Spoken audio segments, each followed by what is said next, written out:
What's going on, everybody? Welcome to the pub. It's Saturday night.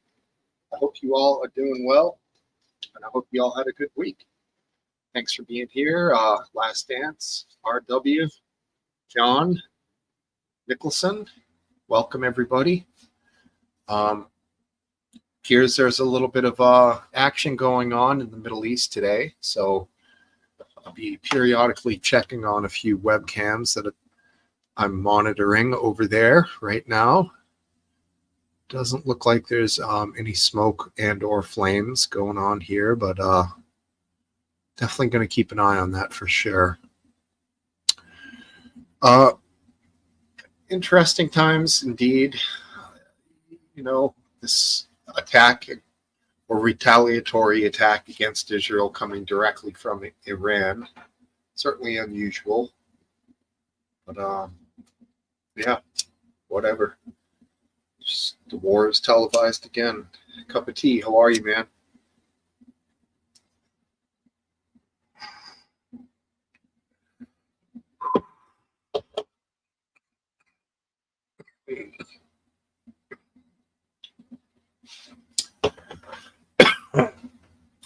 We decided here at the household to try to get rid of all the moss in the lawn.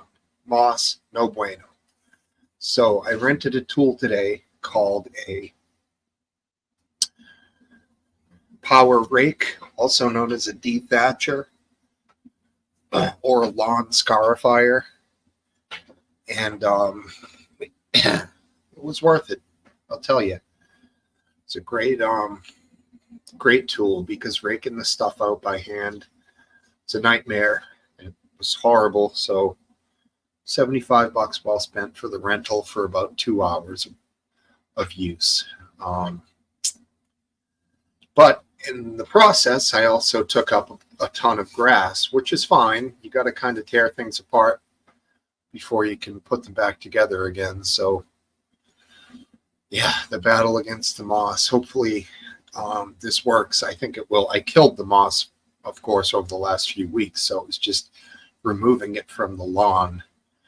And of course, tomorrow I'll be reseeding it after we break up all the piles of crap that I created with the power rake. And we'll see. Hopefully we get nice green grass again like we used to have. But over time, the acidity of the soil drops, the moss creeps in. So you gotta add lime every year to your soil if you need to make it more acidic. So we'll be doing that from now on, putting a little more effort into it for sure. Because I certainly don't want to go through this again. It was a lot of work. Also got some nice raised beds we're going to be putting together maybe Monday. Got a bunch of soil from the dump. They give free soil away here. Sorry, reduces acidity. Yeah, it's too acidic, so we need to reduce the acidity. It gets too acidic over time, so lime helps to balance it out, whatever that means. But the important thing is to add lime. That's what I read.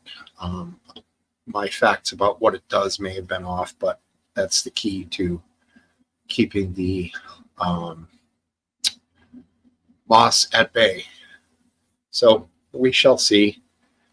And got a bunch of soil. We're going to do raised beds and get that all together here. Got Patriots Day Monday. It's a holiday. I took the day off. And it's also Marathon Monday here in Massachusetts, the running of the Boston Marathon. Kind of a cool deal. Also Masters weekend. I don't know if you guys are golf fans, but top 3 of yearly sporting events for me is Masters Sunday for sure. So that kind of have all that to look forward to. Pretty exciting. I wish Tiger had been doing a little better, but I haven't really been keeping up, but I don't think he's been doing well.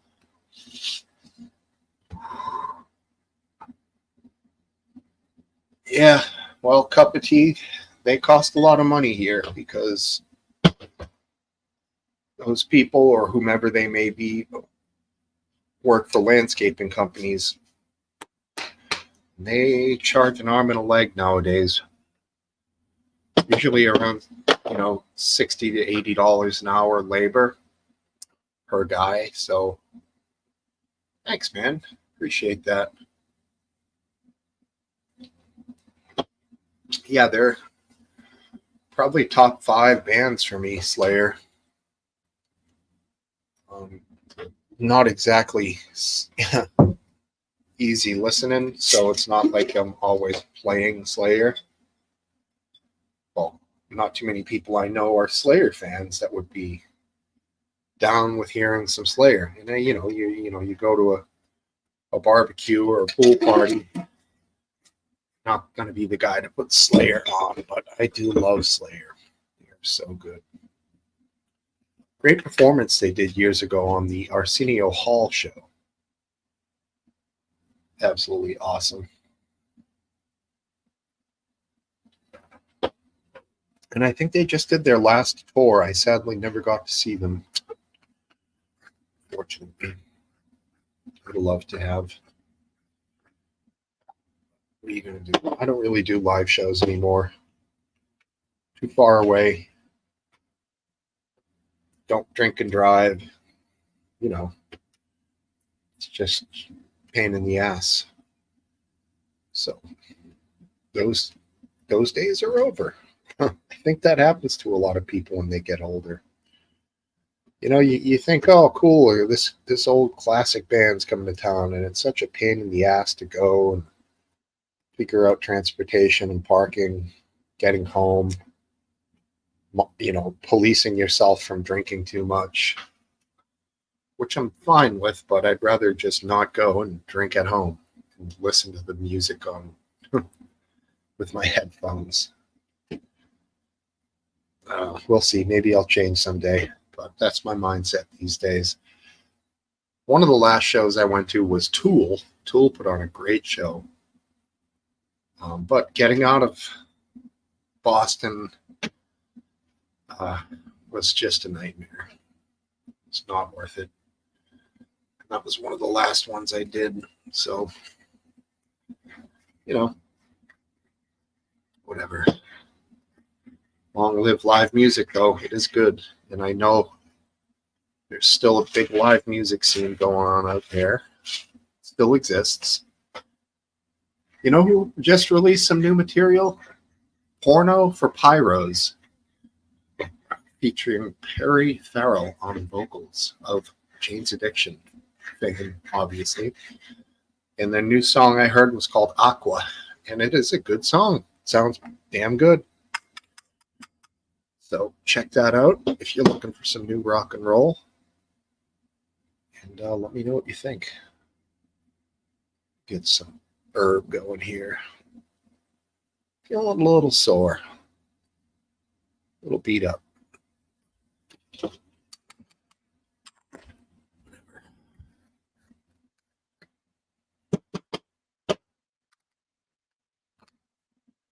Anybody have any interesting subjects they wish to cover tonight? Please bring them up. Let me know. Always down. For sure. What's going on in the UK? I don't know. I think there was a fairly large knife attack in Sydney, Australia that occurred today. Possibly 6 killed, many more injured. And the attacker was neutralized by a female police officer, which is great. Already seen the idiot saying, why didn't you shoot him in the knee? I think when people say stuff like that on Twitter, they're like, trying to get views, trying to get responses, so yeah, you can't trust people anymore. People's entire motivation, sometimes is to just rile people up and to get attention. And that's a problem with social media. You can just try to piss people off, and I don't do it, but it's certainly some people's game, which is Odd, but engagement whore, yeah. Yep. There you go. That's what you would call it, I guess. Any attention is good attention, whether negative or not. It's crazy.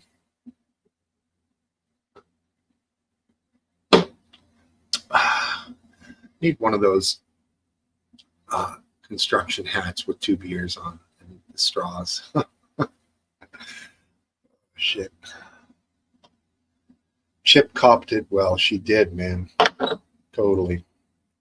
And I'm glad she wasn't afraid to shoot him dead, you know? Shooting him in the knee doesn't always work.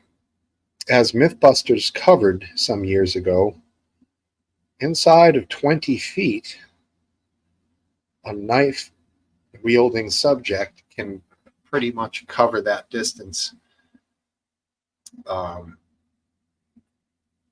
And as you can imagine, a couple of steps, 3 steps, 6 to 7 foot leaps, you know, just running as fast as you can. And unless you dome shot them, Camelback for beer. Yeah, those Camelbacks are impossible to clean, man. Major problem with those suckers. They get dirty inside. They're just very hard to clean, for sure. I don't know if they fixed that. Talking about from my experience 20 years ago when I did a lot more mountain biking.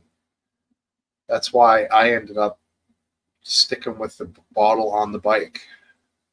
You never cleaned yours. Jesus.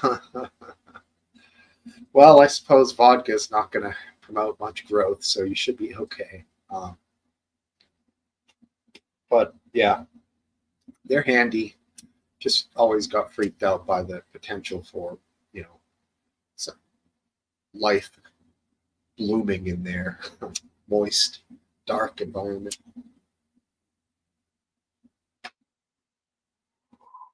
Not only that, if you know, say you rinse it with isopropyl or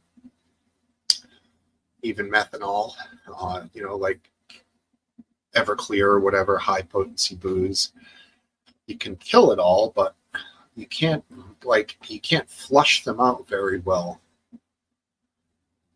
which I found to be a problem. They're hard to dry out. May need a glass of wine.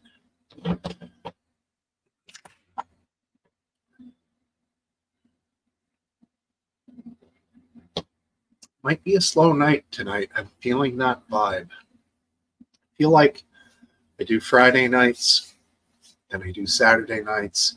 It screws up the regularity of the pub. People don't know which night I'm going on. People might miss me one week because they think it's Saturday, and then they forget the next week because, you know, it was a Friday the week before, and then, you know, it is what it is. But gotta live my life. Got shit going on. And next week's probably going to be a Friday pub if I get my buddy to come down. So we shall see. Sound good tonight, Last Dance? Yeah, thank you, man. But I'm telling you, it sure is nice. We had a decent day today, a little bit of rain, but the sun, it's probably still light out now, which is absolutely awesome. It's just starting to get a little bit on the dark side. I want to talk a little bit about, there was apparently some sort of a barge snafu in Ohio where some barges broke free. I don't really exactly know what's going on with that, but concerning, obviously. You know, we have, you know, maybe we wouldn't have heard about this barge situation had it not been for the ship hitting the bridge and the bridge collapsing in Baltimore. That now we're a little more keyed in on this sort of thing. What's going on, Top? How you doing, brother? What to know? To what now? What's going on, man? Glad you made it, dude. I don't know if I saw you last night, but Random Good put on a great show. Always Friday nights, evenings. In the UK, I think he starts around, what do you say, at 9:30? something like that. Yeah, I think that's right. So check him out. He's over on Twitch, channel name Random Goon, and he takes requests. And he'll play your song for free. If you feel so motivated, I usually give him $1 a tune or thereabouts. You can buy the bits or biddies on Twitch and help the brother out, or just hang out and give him some support. He'll play you a tune. Ohio people always starting trouble. Yeah. Kent State, look at that. Well, I suppose the National Guard was the one that, well, I don't know. Depends how you look at it. Tonight, Drone Tech, love to have him. I know he said in the past, pub's a little like too nice for him. You know, for the most part, we get along. Sometimes we bitch at each other. Sometimes two particular parties fight nonstop like yipping chihuahuas. But for the most part, we're fairly amicable. Oh, I see what you mean. I got your joke. Now. Right. It was a stretch because that was such a bad joke. So I didn't even get it. But now I got you, buddy. All right. Yeah. Right on.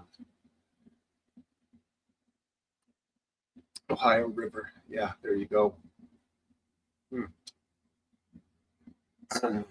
I went over a fairly large drawbridge the other day that big tankers and stuff go under.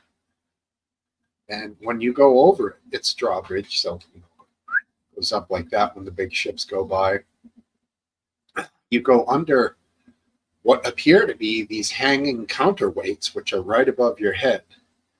I mean, these things must weigh hundreds of tons. You're really relying on a lot of engineering here for these things not to come crashing down and flatten you into a pancake, literally instantaneously.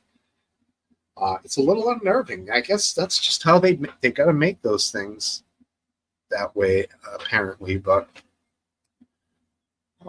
yeah, certainly think about that shit now. After you hear about this bridge going down, you know, you go over bridges. It's like, whoa, yeah, thanks. I don't know if you guys are familiar with the Cape Cod Canal, but there's 2 bridges that go over that. One is the Sagamore Bridge. The other is the Bourne Bridge. Both are very old and very thin. I've trailered pretty good-sized boats over these things, and there are 4 lanes, two in each direction. Trailered boat takes up 1.5 lanes, so you're basically blocking both lanes when you're pulling a boat over that thing. They are so old and rickety, shady, and extremely high. I mean, these things are way up there. They're not drawbridges, so they're made in such a way that high arc, shortish span, probably 1/3 of a mile, but an incredibly high arc. So, you know, a lot of big stuff goes under them. And the federal government, Army Corps of Engineers, initially built these things. Now they want the states to be on the hook for it, but the state wants federal subsidies or partial federal funding for it. And they're talking about like $6 billion per bridge. I'm reading and speaking at the same time. $6 billion per bridge. To me, that seems low. I feel like they're going to start it and be like, yep, it's going to be 12 billion, you know. I don't know. Sometimes these estimates they come up with are so freaking far off. We'll see, though. These things need to get replaced, or else there's eventually going to be a disaster with them. And yeah, speaking of that, there's a combination job down there in your neck of the woods, right, Last Dance, called the Chesapeake Bay Bridge Tunnel System, which I took. And this fucking thing is crazy. You're up on a bridge at one point, and then you slowly descend into this massive tube, which becomes a tunnel. You go under the water for a while, and you come back up again, and you're back over another bridge. It's just the wildest thing, man. And it's built in such a way that it's they say safe, but it sure seems like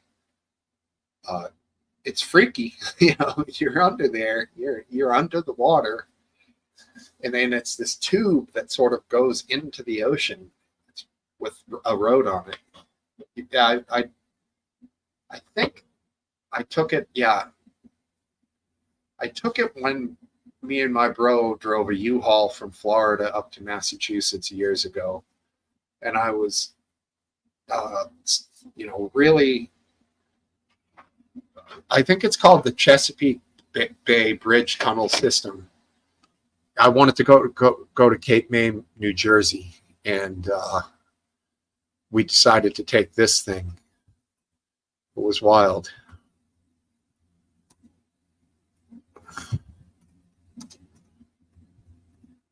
Bridge tunnel. Yeah, that's it. Yeah, it's a wild. Yeah, this is what it looks like, man. Let me just screen share this with you. Oh, we took it on the way to the Outer Banks the first time, right? And I'm on YouTube here. No, I'm not. I'm back over here.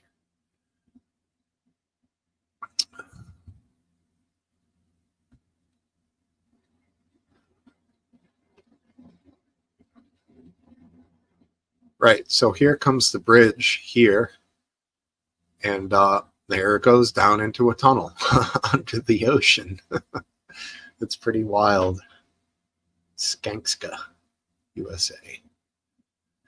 Yeah, and definitely an engineering marvel. You are? Congratulations, Greg. Glad to hear that. It is awesome. And my wife, great bird watching there. As you get older, Greg, you may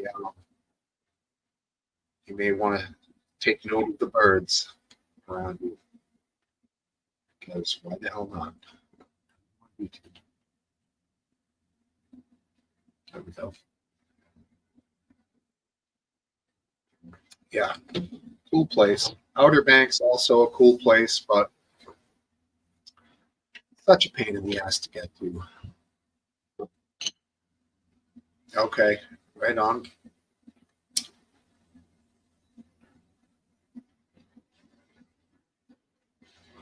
I'm surprised you're going with Cape May. I would go a little further south if I were you. You're going to be dealing with some nasty winters and frigid cold water there in the early to midsummer, but it's still nice.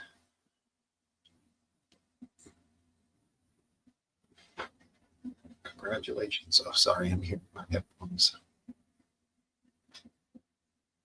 Yeah. Let's make that.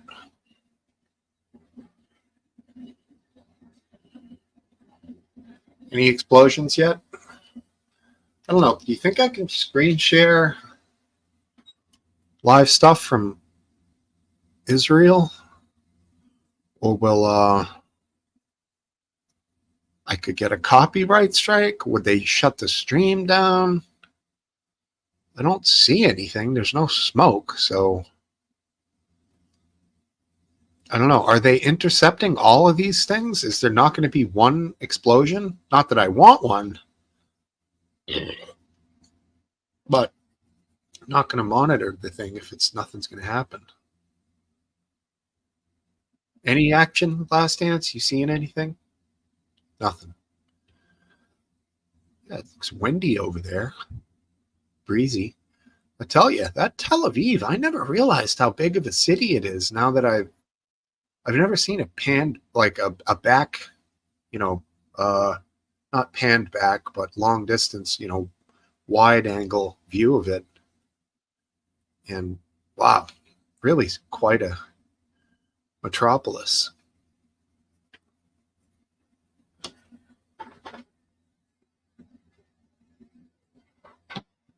All right, let's yeah, we prefer the Gulf side for sure. Sarasota, Anna Maria Island, Siesta Key. Longboat Key. What's that rich place? St. Armand's Circle. There's only one downside over there, the green tide. Not green tide. What the hell's it called again? Red tide. And the green tide, you got to watch out for that sucker too. That's, whoo, man, that's bad.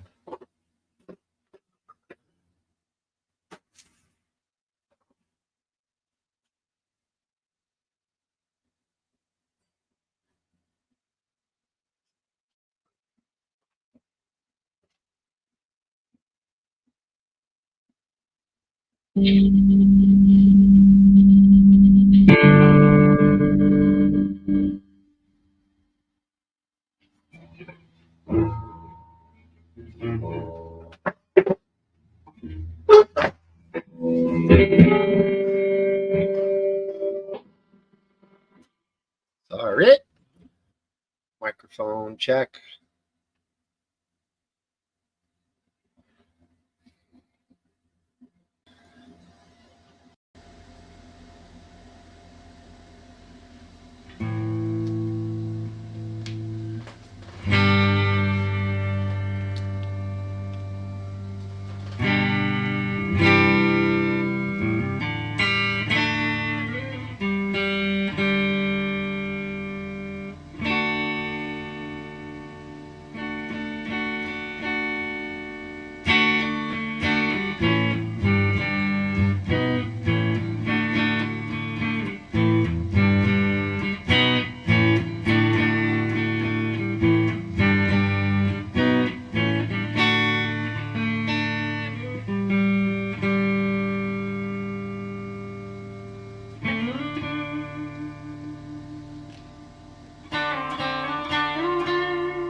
Solo. It's like 12 minutes long, so yeah, we'll play.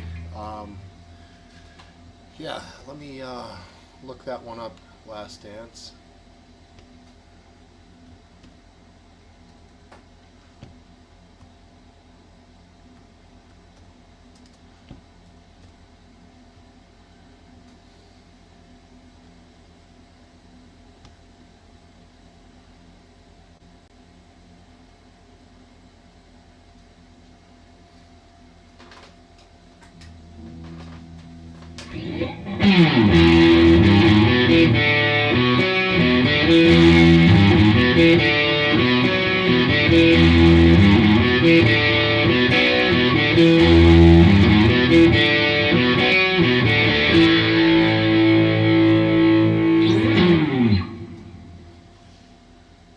Does it ever go to A?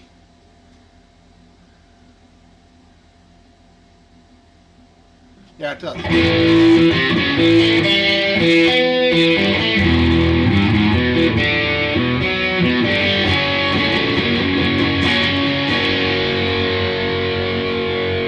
all right. Let's try this one. Go to the heavy pickup.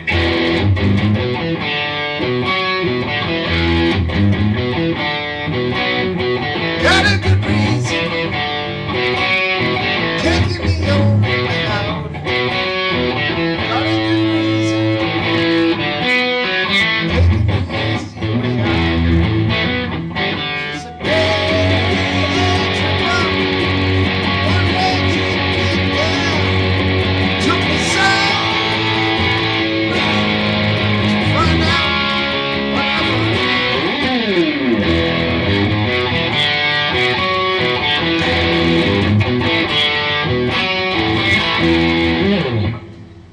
Good song.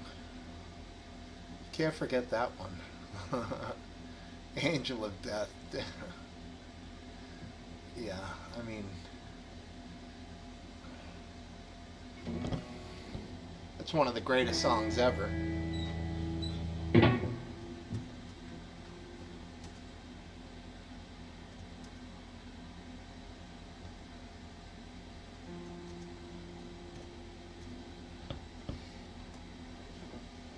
Is that by about Joseph Mengele? I mean, it's literally like it's the fastest.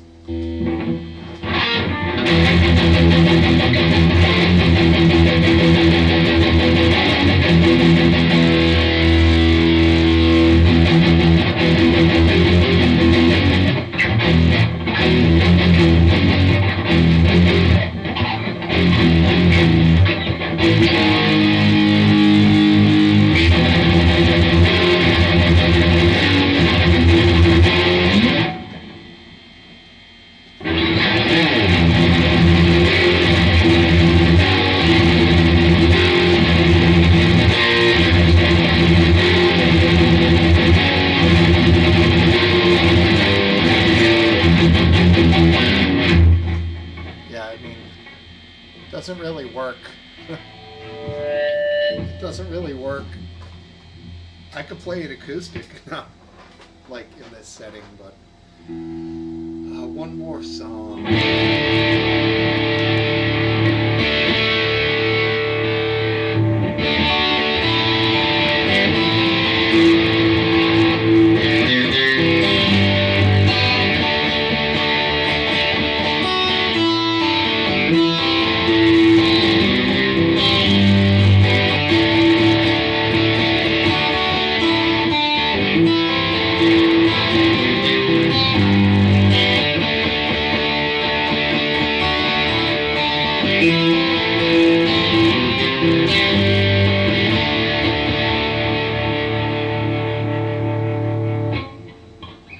That is a Ringo Starr song, right?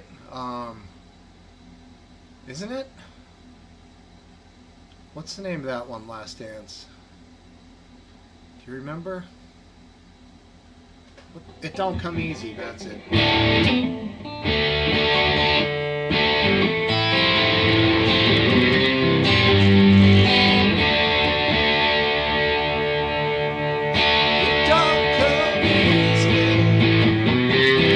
It's funny with that song, it's the same exact tempo and chords as Let It Rain by Eric Clapton.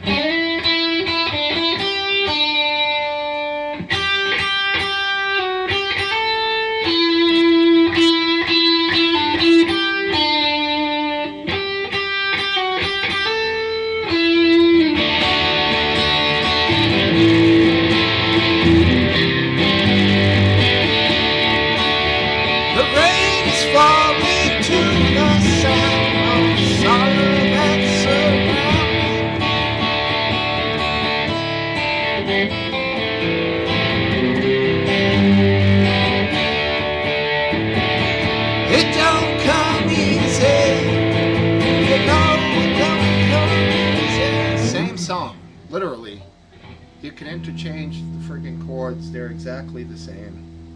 I don't know what this sounds like. Probably dog shit, but whatever.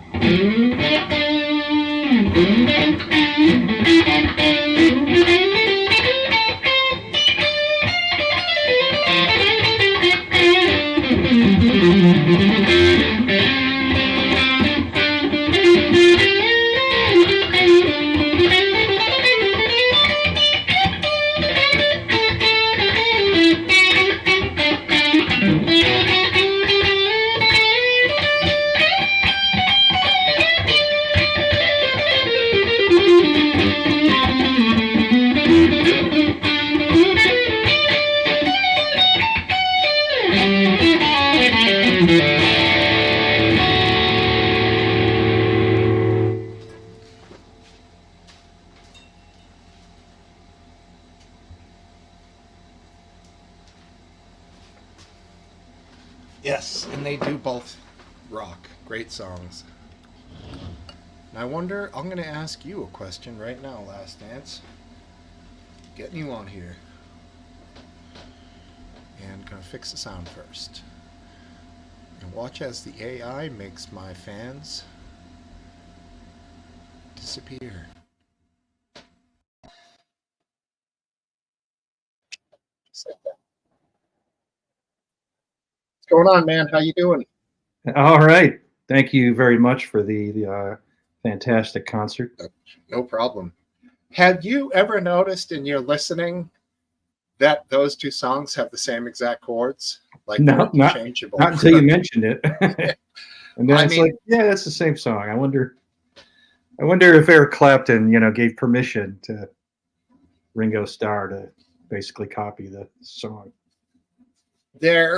it's such a common chord pattern that it almost is just allowable, you know? It's almost Yeah. like a template for rock and roll. There's certain ones that are, and that falls within that. And plus, they're actually buddies, you know? So I'm sure, I think they both made dough off of it. And, Yeah. you know, wasn't like, I don't know, they say that Stairway to Heaven was stolen from the band Rainbow. Is that the band? Yeah.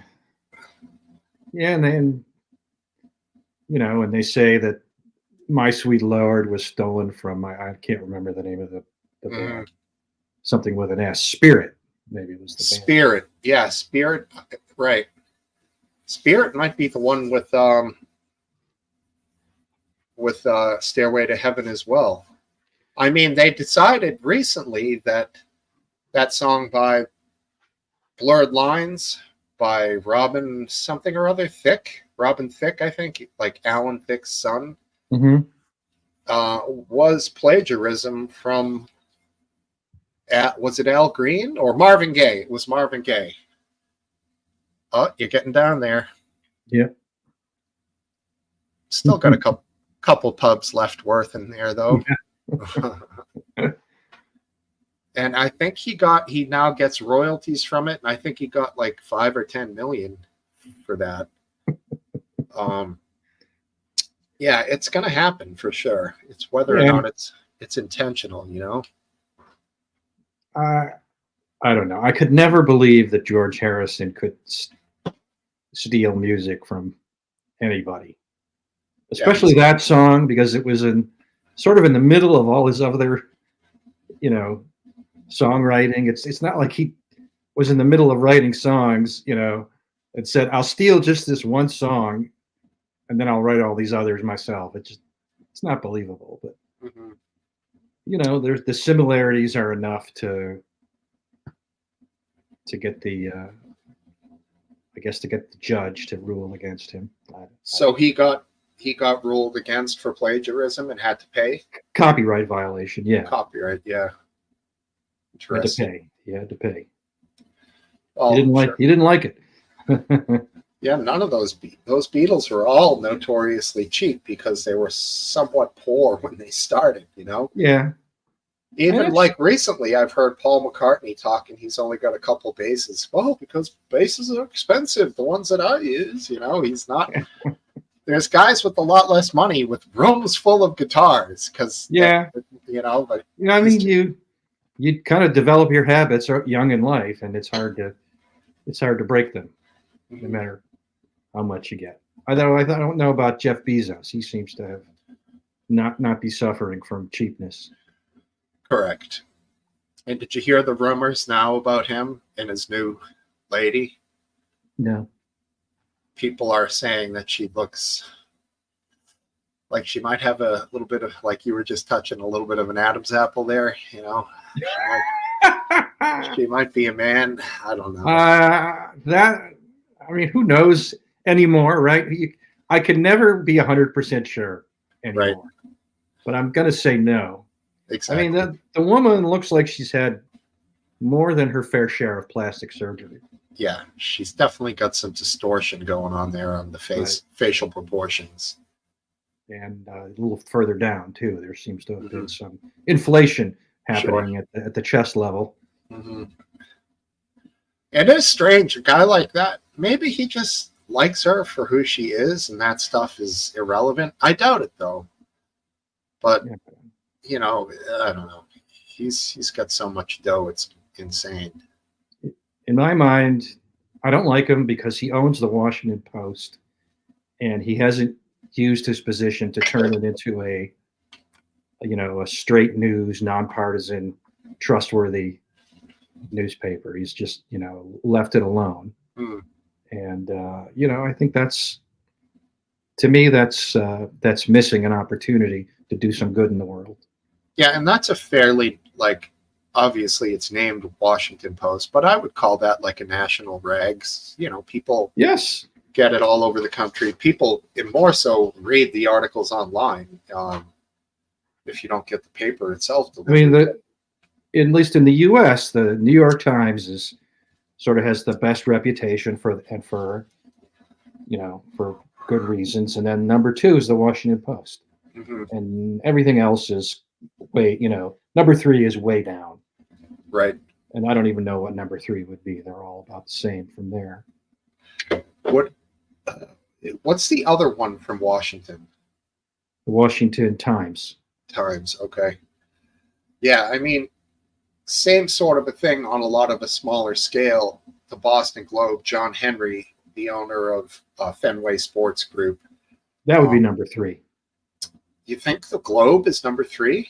In terms of in terms of historic reputation, Hmm. yeah, it would be the Globe. Yet another billionaire, though, who buys a newspaper and doesn't change it. But I mean, Henry is notoriously like very left leaning. Yeah. He's got the fucking giant sailing yacht. Like, it's funny, they act like they're very, very progressive, but yet they have the most expensive and largest yachts on the planet. Yeah, I mean, I have no respect for the socialist billionaires. I Right. have no respect at all, not even a little bit. Hmm. It's just it's ridiculous. Yeah. And the Globe is insanely partisan. Um, it's just unbelievable. Yeah. They will not talk poorly about the mayor of Boston, even though commercial values have gone way down and revenue is now low for the city. So rather than raise property tax on all properties, she wants to just raise it on commercial. And the reason that they're losing money is because the businesses left the city because it was too expensive. So rather than raise the rent or the taxes on residents, she's just going to specifically target commercial properties. And of course, that just means their rents are going to go up. The owners are going to raise rents if they're getting higher taxes, and it's just going to transfer down to the renter if they're residential renters. The same with commercial. So why doesn't she just go in and make it the lowest amount possible, tax everybody, rather than do this trickle down sort of a thing, which is going to end up hurting businesses and probably causing uh, more exodus from the city. It doesn't make any goddamn sense, man. Yeah, I mean, there's it'll be interesting to see what happens over the long term. You know, things don't have to change overnight, Right. but the South is a much more business friendly climate in terms of taxes Mhm. and in terms of you know, fewer regulations. Right. Now, in terms of uh, very intelligent labor pool, maybe not so much. So, Sure. you know, we'll see.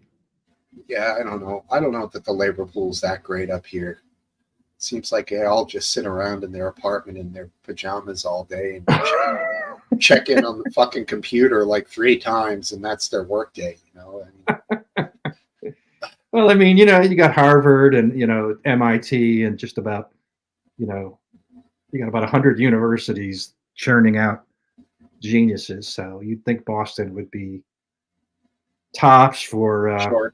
for brainiacs, whether Yeah. it's technology or the Medi- arts or medical, of writing, course. medical. Yeah, exactly. I mean, we got the definitely some of the best hospitals in the world here for Right, right. sure. And you know that spreads out in terms of the economy to all sorts of other, you know, that, you know, definitely a magnet for prosperity in the region. Yeah, it is. It's. I think. I think the mayor has screwed up the city. Um, she's made some terrible decisions, and I think it's happened now. We're seeing the result of it, uh, and it's a shame because often they would vote in somebody who was maybe a little more fiscally conservative, but she is not. She's just like, yeah, you know, we need to have 200 million to get us through till June for the unhoused migrants. She's talking about. I'm like, oh my god! And then she's like, in the same breath, talking about raising the taxes on commercial businesses in the city. And there you go. There's where your money's going, and this is what she cares about the most: is people who aren't even residents of the country, let alone the state or city. You know. Um, it's crazy. You know, Maura Healey, the governor now, is kind of all on board with this thing with the migrants. And I get it. I Yeah, guess they're here, but they're the ones who chose to let them come here. You yeah. know? I don't really know. There's a truth that's hidden, and I'm not sure what it is. Mm. Were these people ignorant of what would happen? I somehow doubt it. I think the mayor of Boston knows exactly what's going to happen when she raises taxes on businesses. She's not going to be surprised when that makes some businesses, it makes the business climate less attractive, and there'll be less businesses coming in, and some businesses will leave. I mean, she has to know that. So Yeah. I think it's all a choice. It's all power calculus. Which set of policies will keep me in power, and keep my friends in power for the longest time. And it's in that sense, I don't blame the mayor. I blame the people that vote for her. Mhm. It's their sort of progressiveness that has resulted in these policies. She's just a reflection of what's the people that will vote for her. Mhm. And I think it's the same everywhere. It's the same in Baltimore. It's the same in Chicago. It's the same in every big city. The moment that these progressive voters change their tune, like say, you know, they're for defunding the police, then crime, you know, even a little bit of crime hits their neighborhood, no more defund the police. That thing dried up in a hurry, didn't it? Yeah. Then it became, no, we didn't mean it literally. Right, right. Though we They had just to, meant yeah, explain, no, we meant something else. right.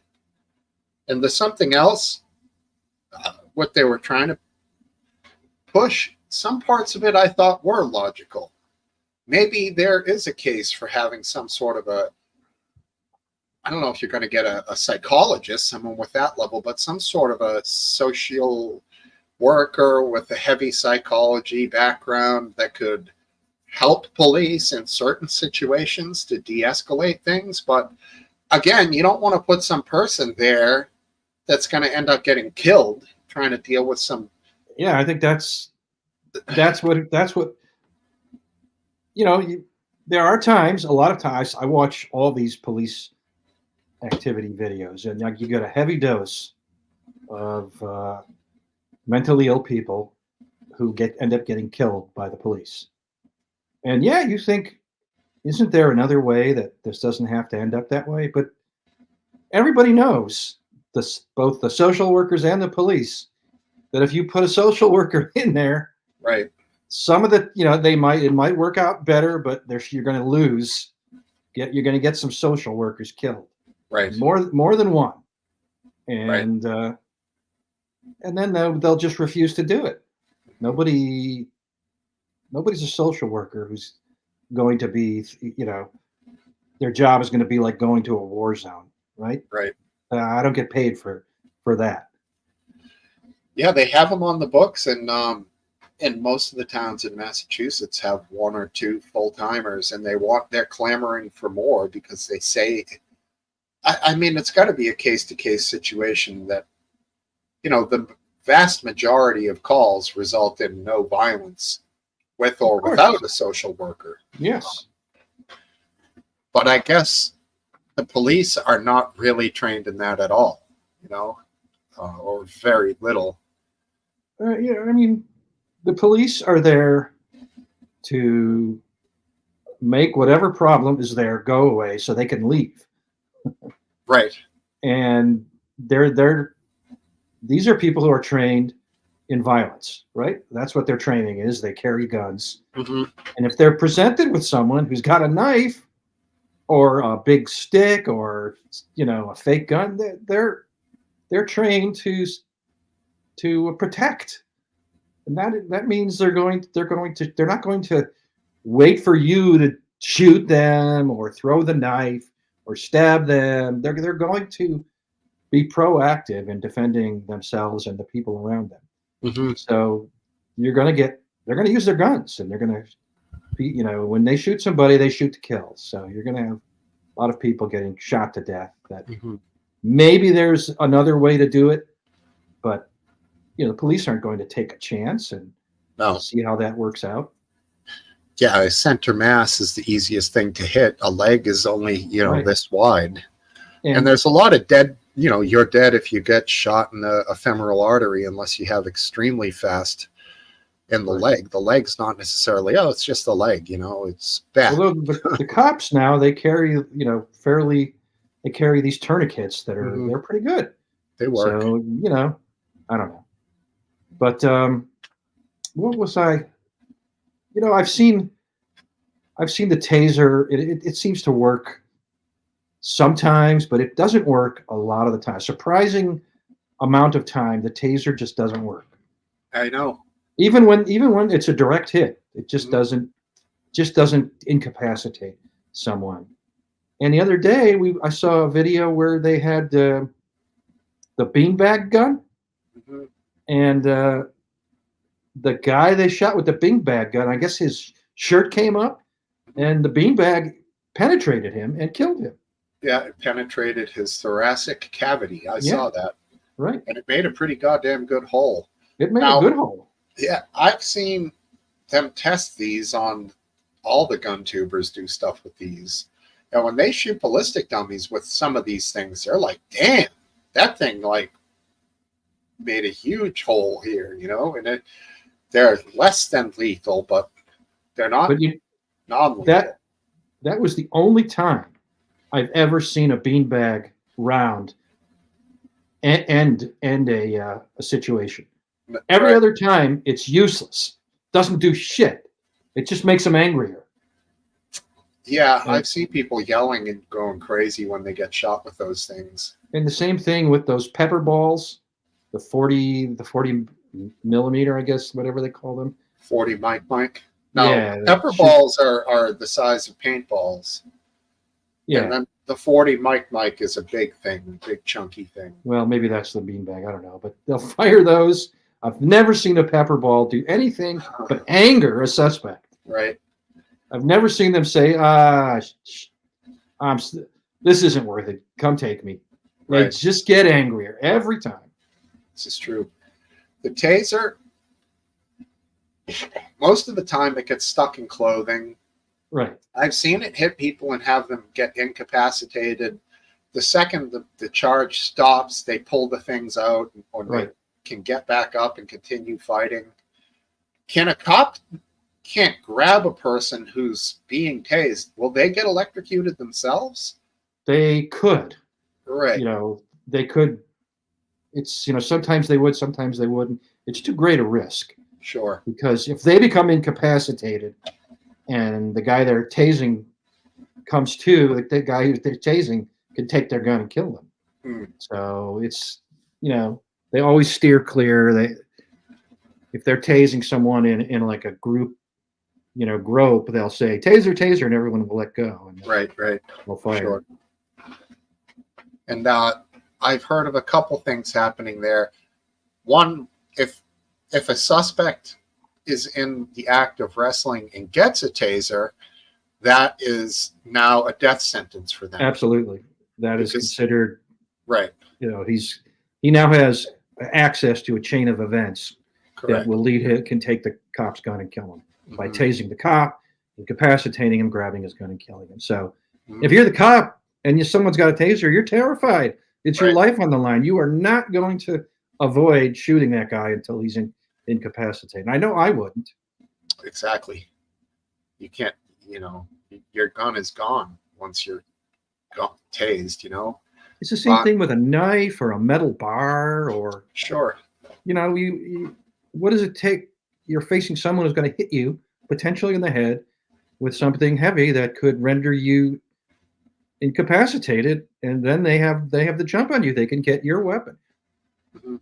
At least in the UK, because the cops don't carry guns, there's more of a chance to avoid this kind of escalation to lethal force, and also because there aren't as many guns in the hands of criminals. So it's the upside to having a disarmed society is that the police don't need to kill as many people.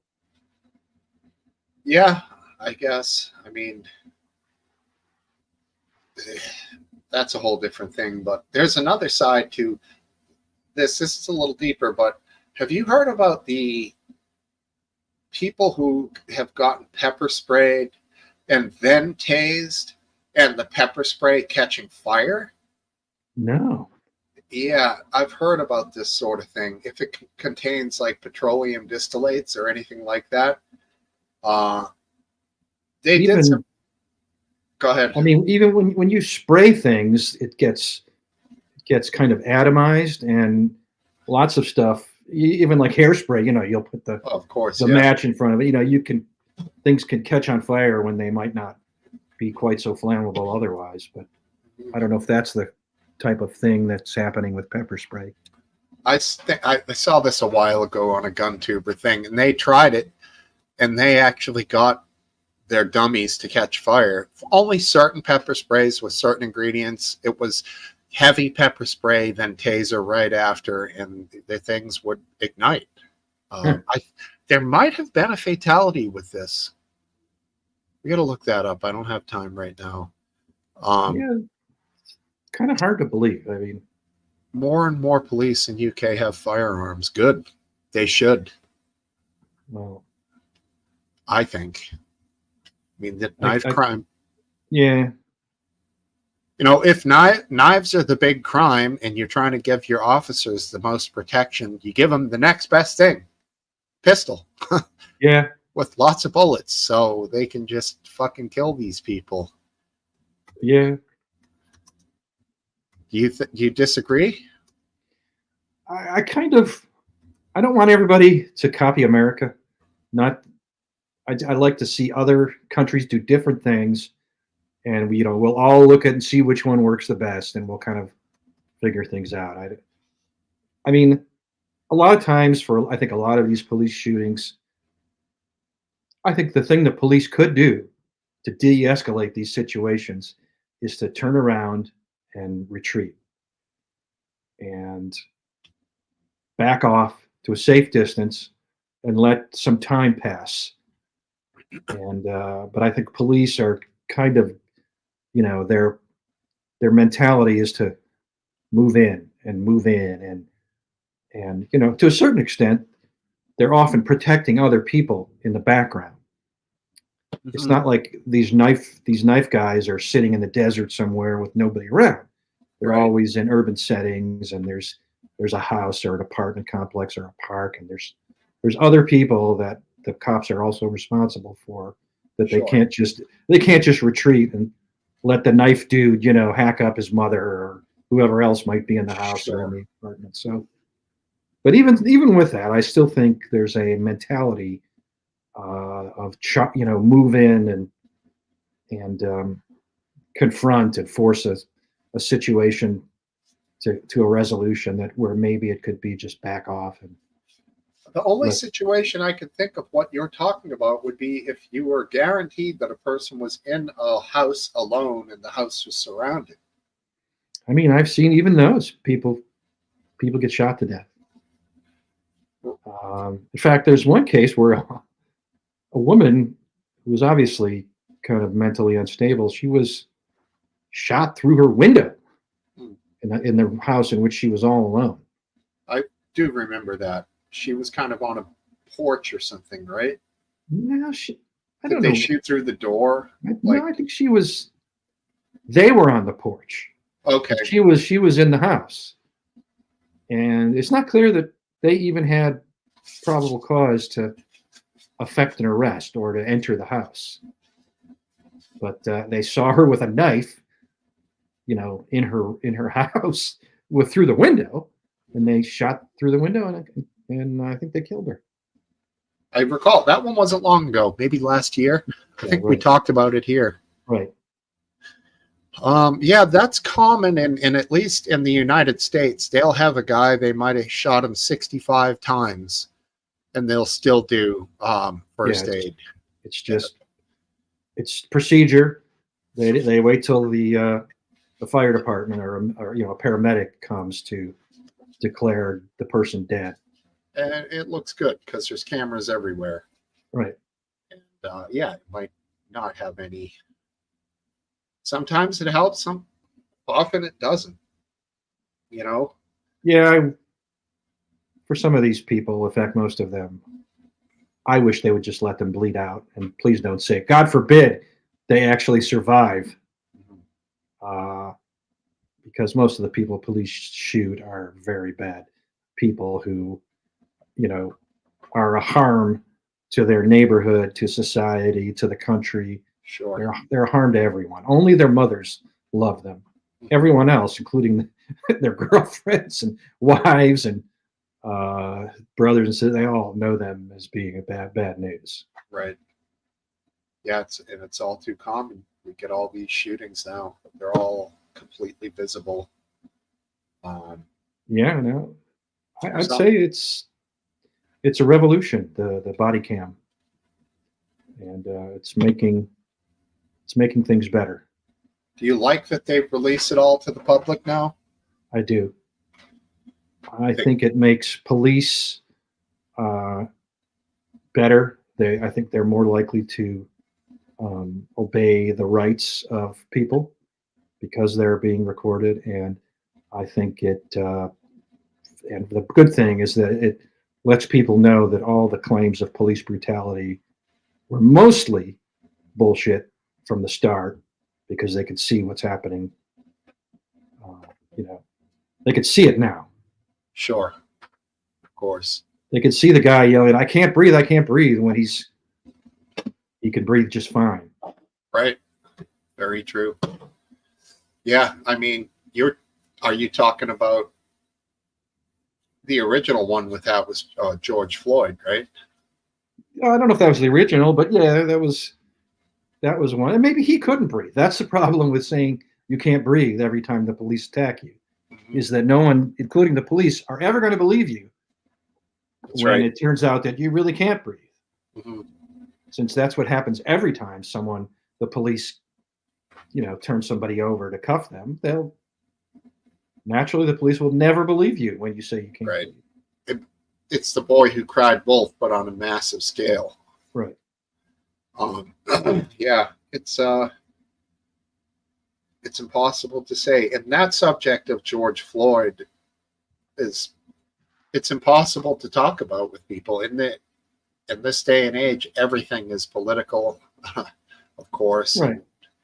People see it one way, their mind is never going to be changed, or people who see it the other way, their mind is never going to be changed. They both feel as though they are 100% correct and the other side is crazy. So, Yeah, I mean, but how are we to know which was more important in his death, the fentanyl or the guy kneeling on him? mhm, How do we know? right, Did the medical examiner conclusively say which was more significant? No, correct, they both were present. Who knows? right. Yeah, that's true. And I did know that. Yeah, it was from a bystander. Yep. Right. I don't know that they had body cams. Or, I don't recall that aspect of that. Some departments did. I don't think that one did. Okay. That was Minneapolis, right? hmm Yeah, I don't think they had him at that time. Yeah, I guess it was Minneapolis, right? And that's where the was it that place where Kyle Rittenhouse got into his thing too? Was it that same area? No, that was that Minneapolis or was that Wisconsin? I think it was Wisconsin. Okay. Yeah, there's so much stuff that went on during that time. It's Yeah, kind of that hard. was Menosha, Wisconsin. Kenosha, Menosha, maybe, yeah. something Kenosha. Kenosha. That's it. There you go. Let me just grab a couple of beers. I'll be back in 2 seconds.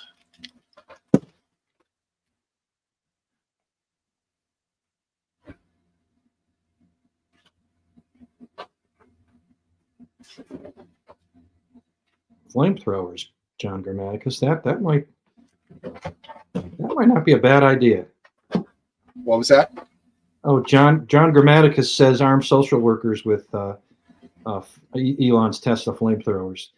But now that you think about it, you'd like to have a weapon that scares people to shitless so that they surrender. So you don't ever actually have to use it. Kind of like nuclear weapons, hopefully you never need to use them because they're doomsday. So like, imagine a cop with some guy and he's got a flamethrower and he just shoots the flame toward him but not hitting him. I think that might, I don't know, I think a lot of people would surrender at that point. Sure. Yeah. Some of that footage from the Iwo Jima flamethrowers, blasting them into whatever the Japanese version of a foxhole type thing is. There's a lot of caves there. Caves, yeah. What a devastating weapon. But those guys were the number one target for snipers, of course. You don't want to stand near them because that thing gets shot, it's going to explode. Right. And it also burns up the vegetation between you and the entrenched soldier, so that if it doesn't kill them, at least you can see them when they're getting ready to snipe you. Totally. So, yeah, it's a great tool. And the one they put on the back of the small tanks too, which was an even higher pressure, longer range flamethrower. It was kind of a myopic weapon in the sense that it really was only good in certain scenarios, certain situations. Yeah. It would be essentially useless in most. It's a short range weapon. I mean, how often is warfare at 100 feet? Yeah, I mean, if you think about it, you couldn't use it any place where there were buildings. You'd risk burning yourself and your fellow soldiers alive if you lit any structures on fire. Right. It's really like a literal scorched earth weapon. It's like you use it outdoors where close combat, caves, certainly great. It sucks the oxygen out so you can suffocate them back there, if you don't burn them. That's crazy, crazy. I wonder who came up with that one. Some maniac. Probably a Uh, World War I weapon, I'm thinking. Probably right. And Lots back of then, they probably had like a wick or something on the end that was constantly lit. You right. know, crazy. Yeah, lots of stuff was created in World War One and then perfected between the wars and during Yep. World War Two. Yep. I think the Ma Deuce 50 cal, the Yeah. Browning 50, was a World War I weapon, which is, and it's still used to this day. You know, one of the greats of all time. And they I make mean, you see lots of pictures of tanks, those old-fashioned tanks in World War One, but mostly horses moved troops back and forth.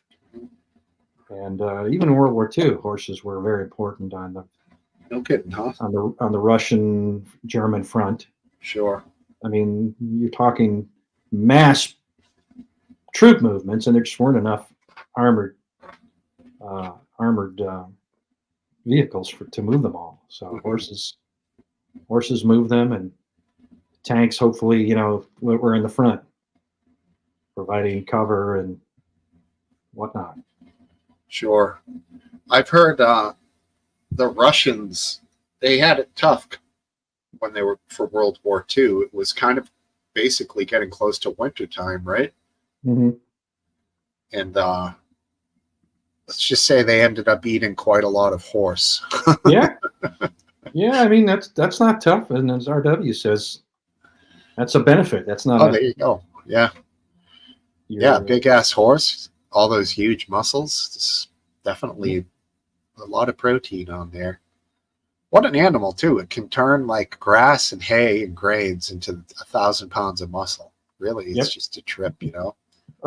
Let's say the same thing about elephants. All they eat is vegetables, too. Or Yeah, not vegetables, vegetation. yeah. It's not like they're eating carrots all day long. Yeah, I planted this garden for the elephants. Right. Hey, RW's here. I wonder if he's in a spot to join us or is he off the grid? I'm thinking he's not available to join in with Cam. I haven't heard anything, but I think he's must be doing something else. If you want to join us, come on, RW. If not, that's cool. Loads of stray cats in Gaza. I can imagine. Probably. So, have you been watching with one eye the Israel Iran stuff? I have them. Just nothing. Seems like it's all kind of a dud. Nothing landed, I guess. Right. Everything was shot down, or it hasn't gotten there yet. I don't know what the deal is. I thought it was like at the beginning of the pub, they were saying the first drones will be there in 5 minutes and the ballistic missiles should be getting there any time now. The ballistic missiles are faster than the drones. Where is it? Well, I the mean, ballistic missiles that were launched have already landed, one so way or other. they were all intercepted. Uh, who knows, right? It's a war. Maybe they had devastating impacts, and Israel is not fessing up. We really don't know.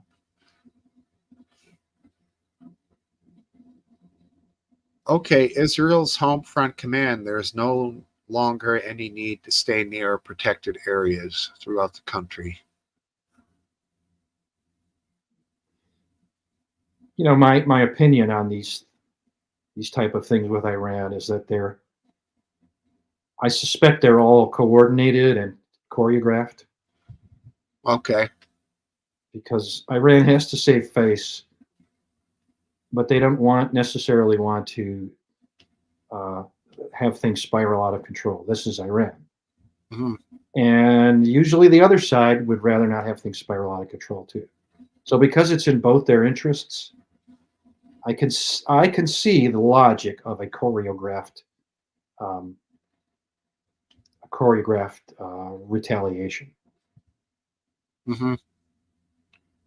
However, I would have expected that as part of that choreography, some Iranian missiles would land, and you'd see some big booms somewhere because that would help Iran save face. Now, maybe nobody gets killed. Maybe a couple planes get destroyed or something like that. But so far, I haven't seen that. So we'll have to see. Mm-hmm. All right, here we go. We have a little bit of live video to share. Ooh. Oh, we got some impacts there for sure. Let's see. That's looking over a hill. So that could all be happening in the sky, and it looks like it's hitting the ground. I don't know. Doesn't it look like that those lights are at the top of a hill? It does. It's a tough perspective. I'll read Right. you where this is in a moment. There's a zoom in. I can't tell if that's fire. Looks like Yeah. fire. Could be fire. Except I don't see flames. I just see light. Right. Right. Let me see here.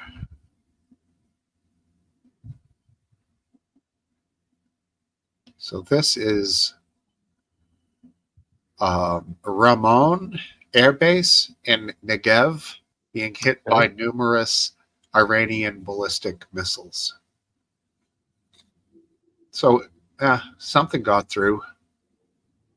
Yeah. Yeah, I mean, fairly benign retaliation though. And then it seemed like almost right away they were clamoring to let everybody know that that's it. The attack's over. We're not, like game over on our side.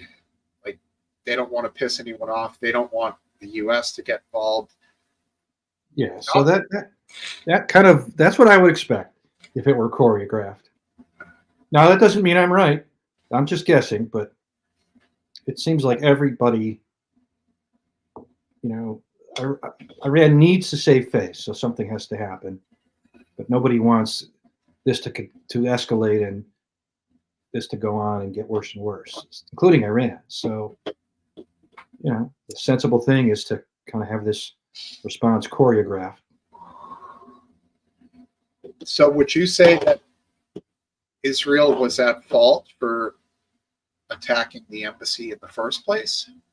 I mean, I don't know why they attacked it. That's the thing. If it was just to send a message to Iran, then yeah, that would be stupid. But it might have been for some valid self-defense reason, like that was this, there's a lot of shit going from the embassy, coordinating from the embassy going to Hezbollah in the north and Hamas in the south. So I don't know. I really don't. Yeah, I hear you. And again, it might have just been itself sending a message rather than a full-fledged. I mean, I don't know how much damage was done. I know there were several people killed, but was the embassy literally just flattened into rubble, or just a building or two destroyed? I mean, that's right. I think it was some outer buildings or something like that. Yeah, I mean, I don't know. And then there's the issue of the fact that it's an embassy. I don't know. Those are, I think those are considered out of bounds. I mean, in general. Yes.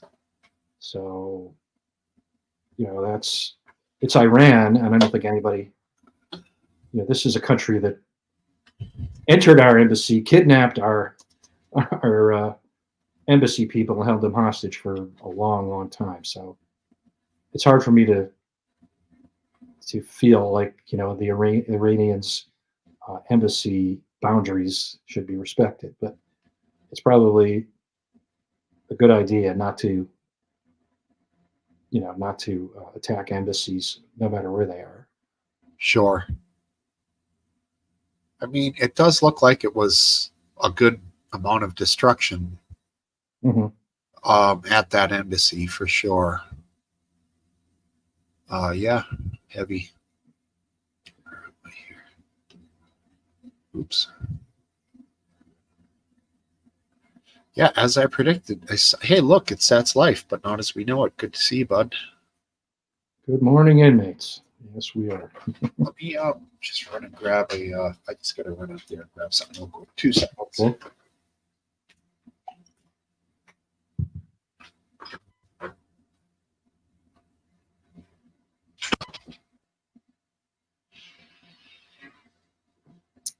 Yeah, did you see that?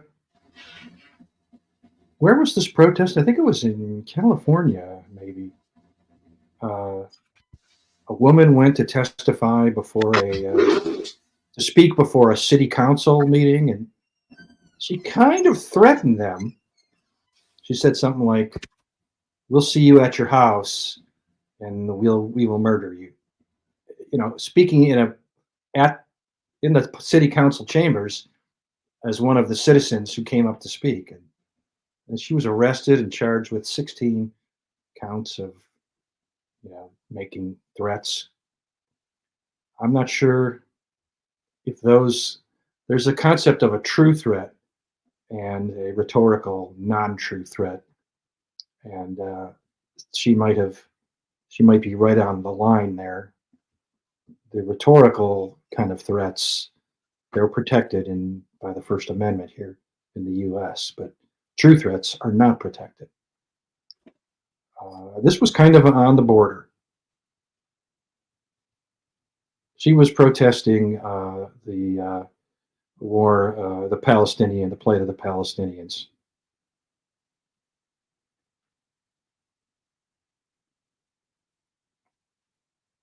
So we'll see.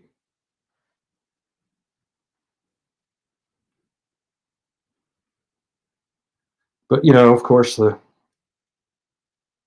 political right is celebrating her arrest. Uh, we'll see. I heard her threats.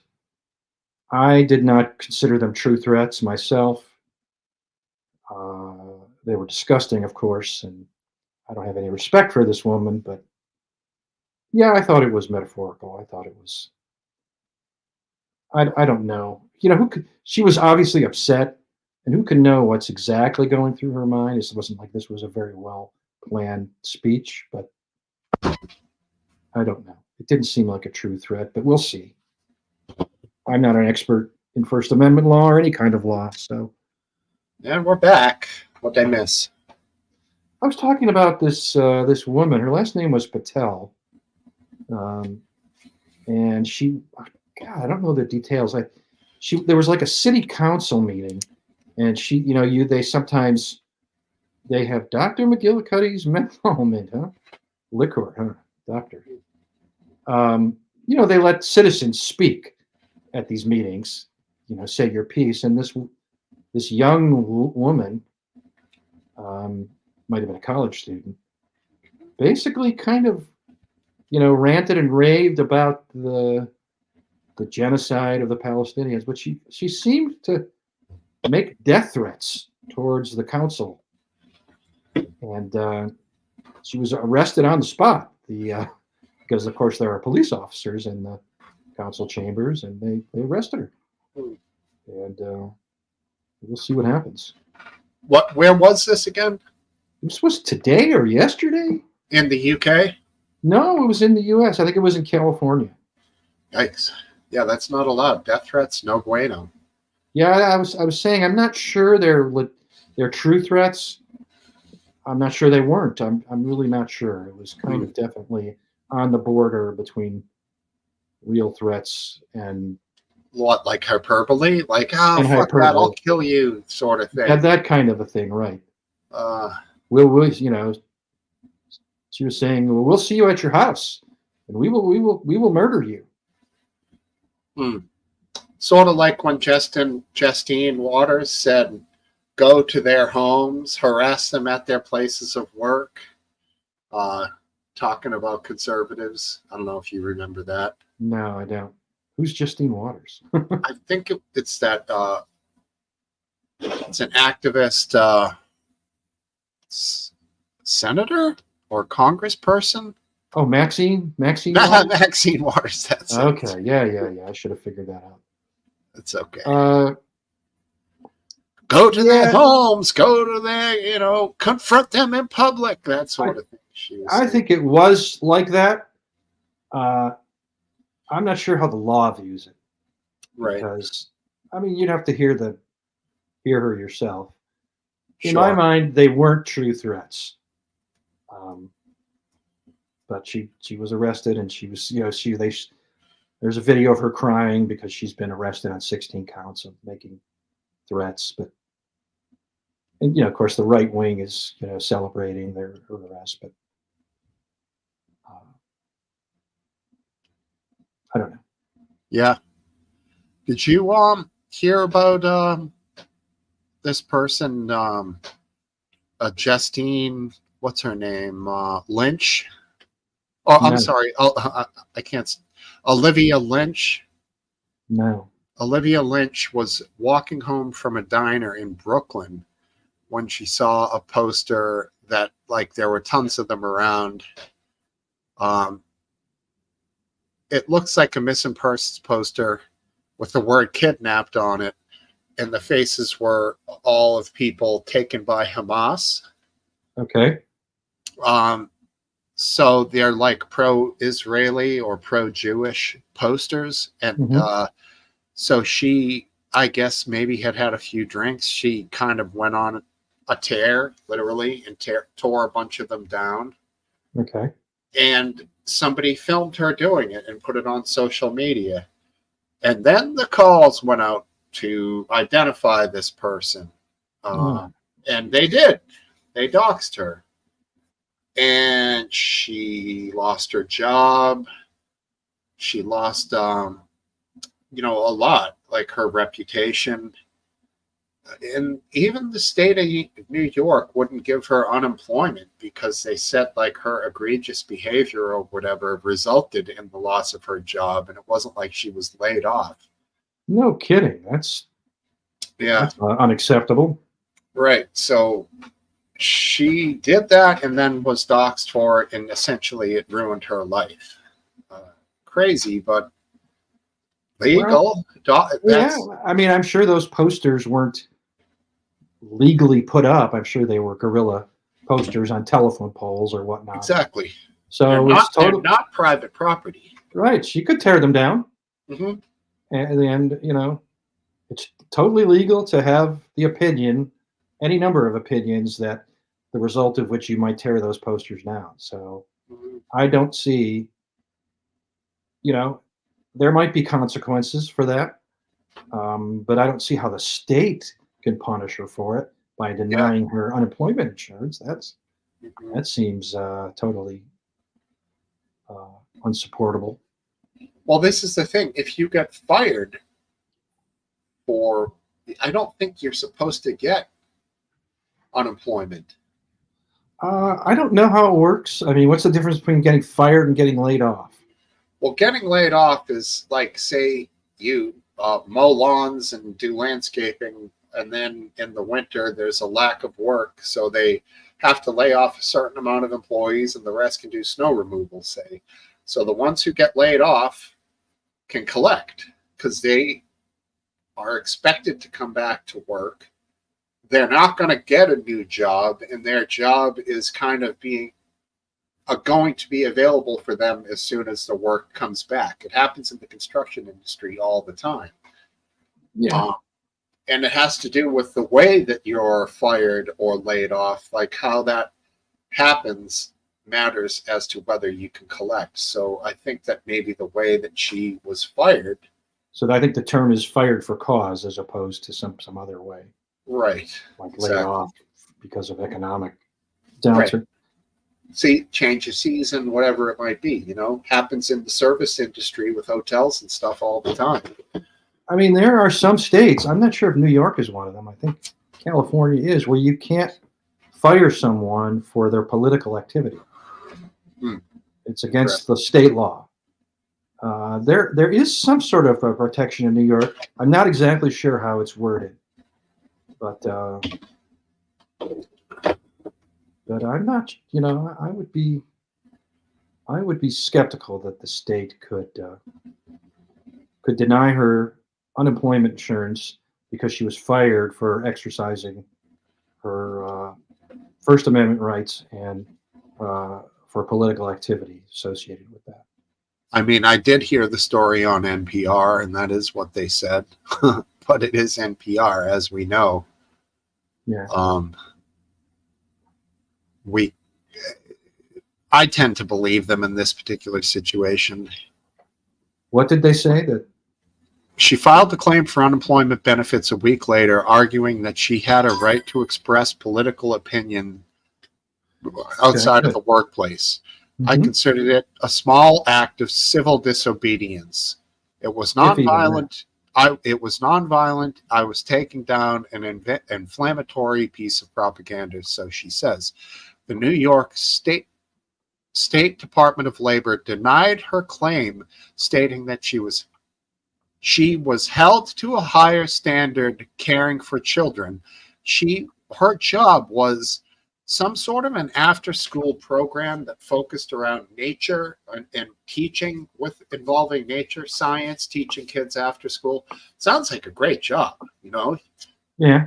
Teaching kids about who knows what, birds or whatever, anything out in nature. Sounds awesome. But caring for children and knew or should have known that her actions would jeopardize her job. That was the reasoning for her denial. I don't buy it. That's what they said. And there's a print of the letter here. I mean, it's not like kids are interested in the politics, politics in general. Certainly not the politics of their caregivers and teachers and so on. I agree, but a similar thing would be like a nurse can lose her nursing license if she gets a DUI. Yeah, well, I'm not sure I agree with that, but they're not exactly connected, but yeah, apparently in that sense, it's a problem, and they think that should be taken away. In this sense, this person is not like working at Chick-fil-A, apparently, because they're trying to say her lack of judgment in doing this act of civil disobedience shows that it lessens her skills to educate children. I see what you're saying. I know what you mean. It's crazy I don't buy it. To connect the two. Yeah, I'm not buying that. I think they're just doing it to punish her because she's, her opinions are not appreciated by whoever it is that made this decision. Like, do you think this person, could it be as simple as this person is Jewish? It could be Jewish, or they could be pro-Israel. It doesn't have to be Jewish. Right. But yeah, that's what I think. That's exactly what I think. And this is pro-Israel. On the other side, if the person was of Palestinian descent, do you think she'd be collecting? Wait, I don't get it. Wait, so like if the person who made this decision was yeah, I think that she would accept she would totally accept that excuse. Yes, it is. Right. It is protected political activity. No, it has nothing to do with the way you work with children. I myself agree with it, and I work with children all the time, like my kids. So I mean, yeah, it's crazy. And I think it's not like she was out there doing something like disgusting or pornographic, which you could definitely say, all right, that's it for you. You're fucking done. Never again can you work with kids. And it was nonviolent. It wasn't like she was setting fire to a building or, and it wasn't even like she was vandalizing anything. If you said she was spray painting on a beautiful like landscaping or marble wall causing tens of thousands of dollars in damage, you could say, yeah, that's destruction of property, this and that. You know what I liken it to? Probably around you, certainly, but around here, real estate agents and whatnot, they'll put up little signs in the ground, on common land. They're not supposed to put them there, but they put them there. But if I feel like ripping them out and throwing it away, that's totally legit. Mm, So, I mean, it's not like they had any right to put them there in the first place. sure. I mean, it's the same way for putting on a missing person poster on a sign. I mean, nobody's going to tear down, missing my cat, poster, but they could. Then no Not one's if going to it's be a cat. motivated. A cat, I'll let slide, but A dog, yeah, it's getting taken down.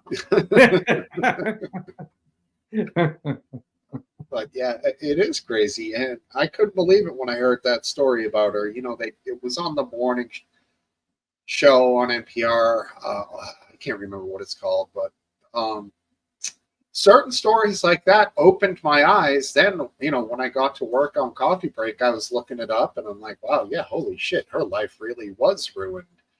For that sort of stuff, I think like NPR can be great. Lately, I've heard less and less of Nina Totenberg dissecting the Supreme Court. I used to love that. She'd do it every week or every other week. She'd talk about their decisions, their opinions. She wouldn't discuss anything about her opinions, just reading verbatim what they wrote. I found all that stuff to be fascinating. I feel like they've drifted away from that now. Well, you know why? Because one of her sources was almost certainly Ruth Bader Ginsburg, an insider. There you go. Ruth Bader Ginsburg died, so her sources have dried up. Too bad, because that was fascinating stuff. I always thought. Yeah, it was. It kind of was a no-no. Ruth Bader Ginsburg should not have been telling the secrets. But then again, Ruth Bader Ginsburg was a brilliant jurist, so her judgment, I can, if her judgment and my judgment disagree, I'm not really going to suggest that she's wrong and I'm right. I'm just going to say that I have a different opinion. And if I were to talk to her, she'd probably convince me why I'm wrong. Do you know Nina Totenberg? Yes. Yeah. Super liberal. Yes, indeed. Very, very much a part of the problem. Modern liberal, progressive, as they call it. Yes. Not a classic liberal. No, not a classic liberal. Top will join in if you want. RW seems like he's on probably a non-join-in situation, but pop in if you'd like to. Yeah. Well, I hope it's not just me being the only person on here. What about it? I haven't heard anything from Aphid today. I think he's out. He's out. Okay. SCOTUS is doing a lot more no-nos these days. What does that mean? No-nos? No-nos? No-nos. Okay. A lot more no-nos. Not that helps me. Pittsburgh. Was it in Pennsylvania? I thought it was in Ohio. Was I wrong? It was the Ohio River, but that goes, I think. Okay. What Three River Stadium? What are those rivers? The Monongahela, the Allegheny, and the Ohio. So I think it does go through Pittsburgh. Okay, there you go. I don't know enough about it to talk about it, RW. So all I know is that it happened. I saw some grumblings about it. We're not smart. We're not You're too way smart. Off. You're way off, kid. Come on. I've always respected Topple's wisdom for sure. a long time now. For sure. He plays one thing, but in reality, he's a sharp cookie, man. Yeah, I know. I know. You know, he pretends he's like an idiot. He might drops on occasion when he talks to people, and he makes a lot of good points. So join us here, Gregory, if you like. How was the eclipse for you peeps last week? For me, it was awesome. I took a great photo of it that Steve Lookner actually showed on his stream. Oh, wow. And he said, thank you. And then he said, that's what I could have saw. And he looked disappointed in himself because he was fucking streaming during the eclipse. And he was about 20 miles from me. So at the time, he would have got to see exactly what I saw. And he probably made $1,000 doing a stream, so I don't blame him. You know, he's got a lot of viewers, so he gets I paid. noticed that he's. I haven't been following him. I noticed he streamed on X tonight. Has he been doing that? Mhm. He does that on occasion. Yeah, he adds that in on the I know. platform. I know he got a strike on YouTube, or there's some sort of some trouble he had with YouTube. I thought it was on Facebook. Was it Facebook? Okay. And that's the thing he makes the least amount of money on. He's got a good relationship with YouTube, and I think he's going to be one of those ones that's getting bigger and bigger. And speaking of YouTube channels, we got to see something RW shared the other day. Xiaoma moving out of New York City. Well, I didn't watch it. You didn't watch the video, but you got No. the gist of it, right? Yeah. Had you known him before, No. Xiaoma? No. He's awesome. What's his thing? He's fluent in Cantonese and Mandarin Chinese, as well as the rare language of Fujianese, which is a dialect of Chinese that's even Chinese people don't even really know. He knows them all. So, So far, I'm not interested. right. So a lot of his stuff was going to Chinatown in different cities, going to the Chinese areas and acting kind of like a fool, and then starting to talk with the older Chinese people in, fluent Chinese, and like him filming their reactions. People in the restaurant looking over at him, and plus he's a real personable guy. So he does that, and he gets some food, which is always good. Who doesn't like food? Chinese food, Yep. And he shows off his ability. And he also did this in China, which a lot of people over there were really shocked when they see this white guy speaking perfect Chinese, And he's one of the first ones that did this on his channel. And it was a smart move. He's got, I don't know, probably who knows how many millions of subs at this point. So he's made millions off of it. The brilliant idea. Yeah. And he's moving out of New York City because, not that he said he hates the taxes, he feels like he's paying incredibly high taxes, and then the place is like still so unsafe. Like, where's his money going? Is what his point was. So he must be moving out of the state then, not just the city. Moving to Jersey, which is still a high tax area. Pretty high tax there too, yeah. Correct. But so he says the area he's moving to is a low crime area, a nice neighborhood. To hit in his mind, he says this feels like his tax money is going to pay for his own safety and protection, whereas in New York, he's paying over 50%. He probably makes $900,000 a year. Dude's probably paying $450,000 a year spread across the board between federal and state. Yeah. And it's unsafe, or so he feels, Where did he must live in Manhattan then, huh? Correct. Boy, there's nothing in Jersey that's anything like Manhattan. Mm-mm. I suppose with that kind of income, he could afford to take the train, for example, into Manhattan every day. Yeah, and if he's going to go create content, I think he's got a family now, so he probably wants a home base out of the city where they can be safe. Like you say, he can travel into the city.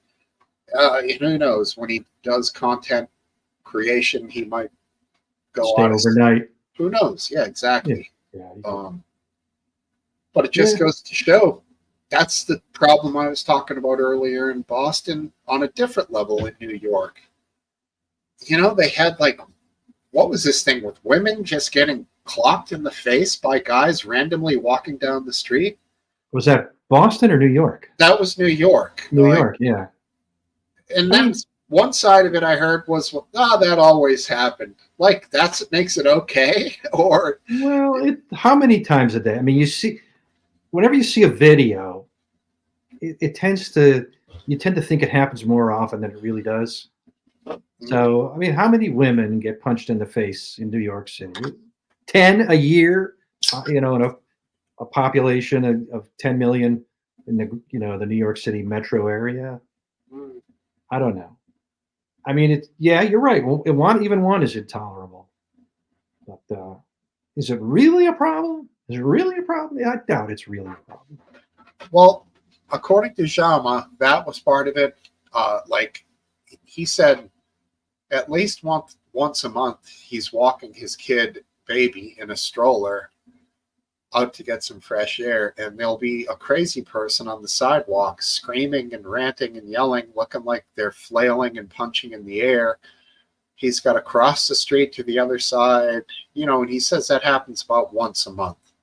Well, And that's probably that probably happens more often than any of the other real heavy crime stuff, and that will definitely make you lose your sense of security. So I can understand moving for that reason. yeah, and even like me, I'm a big, capable guy. I can handle myself. I don't want to walk by some fucking psychopath. Even if I'm by myself, I would still consider crossing the street just Yeah, because I don't want conflict. And, like, you don't want to feel like you're living in a place where at any moment conflict can erupt and you could be the center of somebody's, violence or negative attention. I mean, I grew up in a relatively nice neighborhood in the city of Chicago, but it was still city, So you just learned to just take one look at someone and know if there was something off. You just Sure. body language, and you did cross the street if anything seemed wrong, or you did go another way, or you went back and waited from the past. You just kind of learned. You learn never to look somebody in the eye on the L, which is like the T in Boston. You just learn these lessons, Yeah. and it's not like it's something that you're conscious of doing. And now I don't know, maybe he moved into New York City from He grew up another. there. He grew up there? Well, Yeah. and I'm surprised. Of Yeah. course, I never had children in the city, and of course, the minute I could get out of the Chicago, I moved. When I turned 18, I went off to college. I never lived in the city. I moved to the suburbs Mhm. out of college. I never wanted to live in the city again. So maybe I'm not really the best person to defend city living. Yeah. I spent some time in Manhattan in the late 90s, and I never saw any crazy people Yeah. screaming and yelling on the sidewalks. There were shady people everywhere. And of course, like there isn't, but there, it seemed like there were shady people everywhere. But My crazy people tend to be uh, subdued, energyless, listless. hmm, When they're in the park, which they often are, they're just lying down. So, you know, no, I never like to see crazy people. Sure, sometimes you hear them talking to themselves. sure. Sometimes you hear them talking loudly, seeming to have an argument with, an imaginary person. But I've never, I've never had an interaction with a crazy person that I ever felt was dangerous. I just ignored them and moved quickly away. Hmm. Now, my point in bringing up my experience here from, say, the late 90s was, what, has it gotten worse? Has it changed? Are things different now? In New York and Manhattan, according to Jama and his actions especially, it seems to be a worse place than it ever was. Well, since I haven't lived in the city since I was 18 years old, which was 1980. That's how long ago it was. I don't know what it's like, but I've seen pictures of like LA and San Francisco, and, in tent city. There was nothing like that back in 1980 and before. I mean, that is a new phenomenon. I don't know if that's more homeless people or they're just better. They have better equipment than they used to have. Uh, I don't know what the deal is. Yeah, I don't know either, man. I mean, it could just be homeless people are wealthier now than they used to be, and they can afford tents when all they could afford before were, old lady shopping carts. I don't know. Is there World War III? Like Topple's saying, did we just miss something? I somehow doubt it. Nope. What the Doesn't look hell like. is an EXO exo-atmospheric space kill on an Iranian ballistic missile? Wow, cool. Exo means outside of the atmosphere, so that would be basically in outer space. Cool. They caught them in outer space. Well, it's a good place at the apex of their trajectory, which is for long range ballistic missiles. That will be in outer space. You might want to catch them then and intercept them. Totally. Yeah, I got to show this video. I don't know, Topple, if he's seeing something else, but it looks like it. There's definitely some great video popping out there. Base says no, not yet. Oh, it's based here. Oh, He's in the RW's chat. coming in. All right, let me RW, you're joining us in 2 seconds, buddy. I got my finger on the delete button in case it's not RW. How do I do this again? Full screen. I got to concentrate. Okay. This thing is. You want me to add him? We got it. No, I'll get him after this video. Okay. Here we go. Exo-atmospheric. Look at that. That's fucking cool, huh? That's cool. A couple miles up. Yeah. Couple dozen miles up, I'd say. A couple dozen miles. No kidding, huh? Mm-hmm. That's an. Wow, how do they do it, man? There it goes. Yeah, that's a repeat. Is this what did fucking Reagan call this? Star Wars? Yeah, this is it, right? Kind of? I mean, this could be a Patriot missile that a U.S. Patriot that is out there. Hey, I'm in my car. I don't know if you guys can hear me. Yeah, we can hear you. Loud All right, and clear. you guys are soft. I'm going to actually kill my camera because I don't have much signal, but glad I could sneak on. Are you driving? No, we're in South Carolina, south of Charlotte, at a campground for the boys for like their Pathfinder Boy Scout type thing. Okay. And they're all rowdy inside, and I just wanted to be on the pub away from the chaos. Have a different chaos, I guess. Yeah, you got great audio. Do you have a tent or a little cabin? It's actually a cabin with 4 rooms. It's a really, really nice place. There's a bunch of cabins around here, but only the people that had to travel 2.5 hours or more are allowed to stay in a cabin. So there's supposed to be like 600 kids here tomorrow. It's going to be crazy. I'll show you guys a picture of the lake. It's pristine.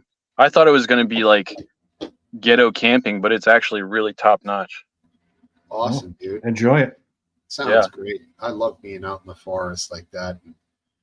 The prospect of a lake. I hope you brought some fishing rods.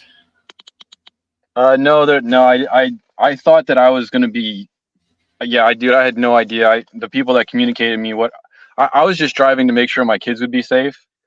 Because I don't really trust people. But when I got here, like I'm really surprised at how high end all of this is. I thought it was going to be really rough.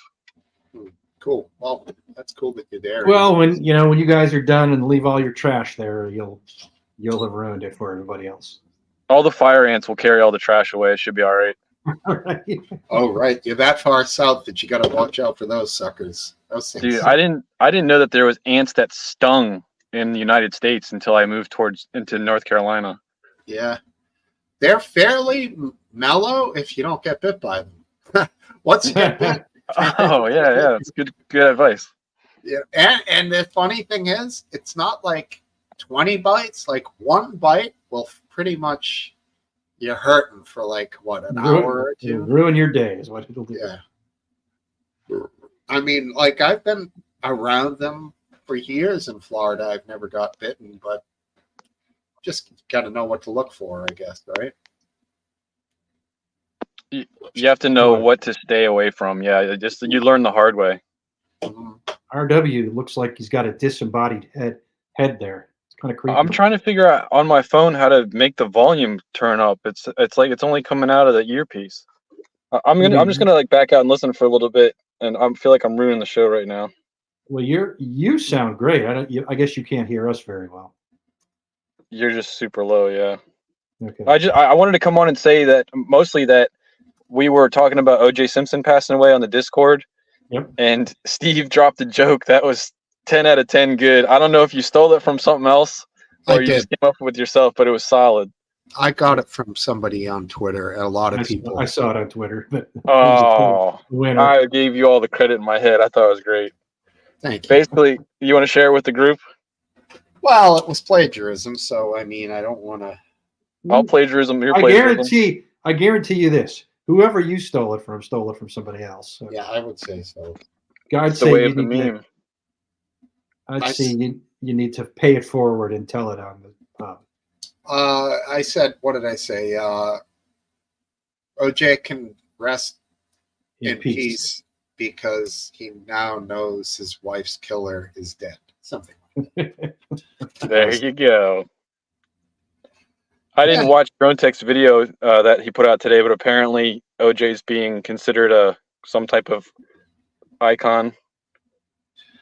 I don't know by who, but I'm sure there's somebody who has considered him an icon. Yeah. Well, at the time, it was widely known that the trial was essentially a trial of the racism of the Los Angeles police, Mark Furman, and the piss poor collection and processing of the DNA evidence, which was also a problem. I've also heard other theories that people have said that they thought it might have been his son and or AC Cowlings who actually committed the murder. Didn't they have OJ's DNA at the scene? Correct. I mean, the only defense was that the claim that it was planted by the cops. That was their defense that won the day. Not that they didn't say they had OJ's son's DNA. Mm-hmm. Yeah, I've just heard that recently. I hadn't heard that spin before, but recently people have been talking about OJ influenced it and maybe even directed it at the hand of somebody else, actually as the murderer. No. Yeah, English Bottle Cap says it did not fit. It fit just fine. I mean, if you ever saw the Seinfeld episode, Sue Ellen Mischke, the braless wonder, they made fun of this whole thing. Remember that? I don't remember it, but I'm sure I saw it. She was the braless wonder, the attractive woman, Elaine's friend, who at one point never wore a bra, and then Elaine gave her a bra, and she was wearing the bra as her shirt, and she was walking down the street in the bra. That's when Kramer and Jerry were driving, and Kramer fucking drove into a tree because he was looking at her. That's how you do it, man. Great scene. But in the end, she was the O. Henry candy heiress. Okay. They gave her a bra in the courtroom, and she was like, "It doesn't fit. I can't get it on." And it was a total play on if it doesn't fit, you must have quit. Yeah, great stuff. It makes me think of the episode where the guy had the cast, and they thought he gave him the finger, so they like drive around after him for the whole episode and find out he's got a cast and his hands all jacked up. Yeah, that was Costanza. Costanza was like, "He gave me the finger." Yeah. Did you see him? He gave me the finger. Right. And Danny Tartable, the New York Yankees, was in the car with them. They were trying to get to the stadium. It was like a PBS telethon. Okay. To raise money for the Jimmy Fund or something. And George was like driving all over New York State to catch this guy. That was a great episode. Danny Tartable, too. Good ball player. New York Yankee, right? Yep, at the time. Yeah, because of course Costanza was the assistant to the traveling secretary. Right. Such a good show. Oh man. New York Yankees. don't know. Who's your team? The Senators? What are they, 3 years old? Senators, the Nationals. Whatever they are. Well, they're like 15 years old, but who's counting? The Senators were from what, like the 50s, right? Well, there were two editions of the Senators. There was one from the 50s, and then they went away, and then they came back, and they were around like during the 60s, and then they ended up moving to Texas, and they became the Texas Rangers. Much better name than the Senators. Yeah. Leaping Larry, wife. She says when Right, Jerry's that leg was- fell asleep. And then Jerry makes that joke later. He's like, well, the guy's disabled and he's named Leaping Larry. I mean, come on. And that's when Jerry's like doing the limp because his leg fell asleep. RW's back. Now that the Bosco episode? There was all these episodes had more than one thing happening at a time. That Yeah, was memorable. the Bosco episode was heavy. And I don't think it may have been the same, but Bosco episode was when Elaine and she was going to take Jerry and George out with Peterman. And, right, Elaine got sidetracked. She couldn't make it. Jerry comes up with the last second excuse. And Peterman ends up going to dinner with George. And they get a call at the restaurant that his mother is dying. And George has to go along with them. Right. And then George decides to tell Peterman's mother. He has this secret that he hasn't told anybody, but he wants to tell somebody. his He's ATM like code. he has this urge to tell somebody.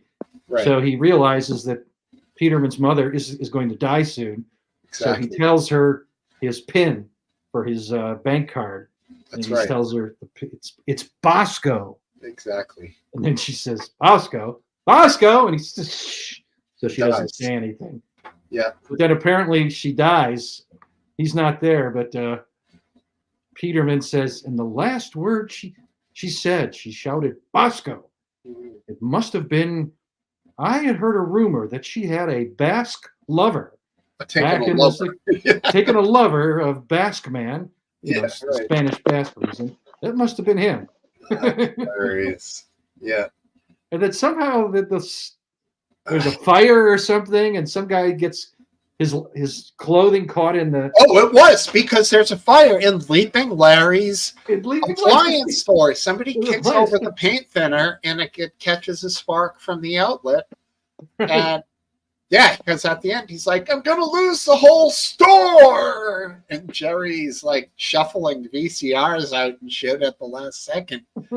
And right, that city block is gonna burn down, and then the fat guy is in at the ATM.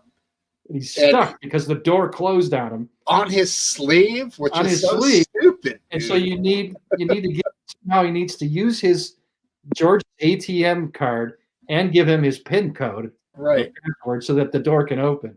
That's And so Peterman's saying, "Give him the number, man." And the people behind him are like, give him the number. Right. And George makes this face, and boom, the episode ends and the credits start coming up. And you never know if he gives the number. It's a great episode. Absolutely brilliant writing. It was brilliant, absolutely. And you haven't gotten into Curb Your Enthusiasm, right? No, I've seen everything but the last season. The newest one right now. Okay. Right. Only because I don't think I can get it.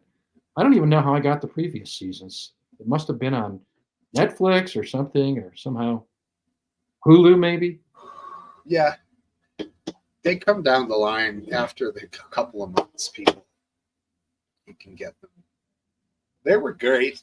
I mean, Richard Lewis was a great character. Hilarious. He was a great character.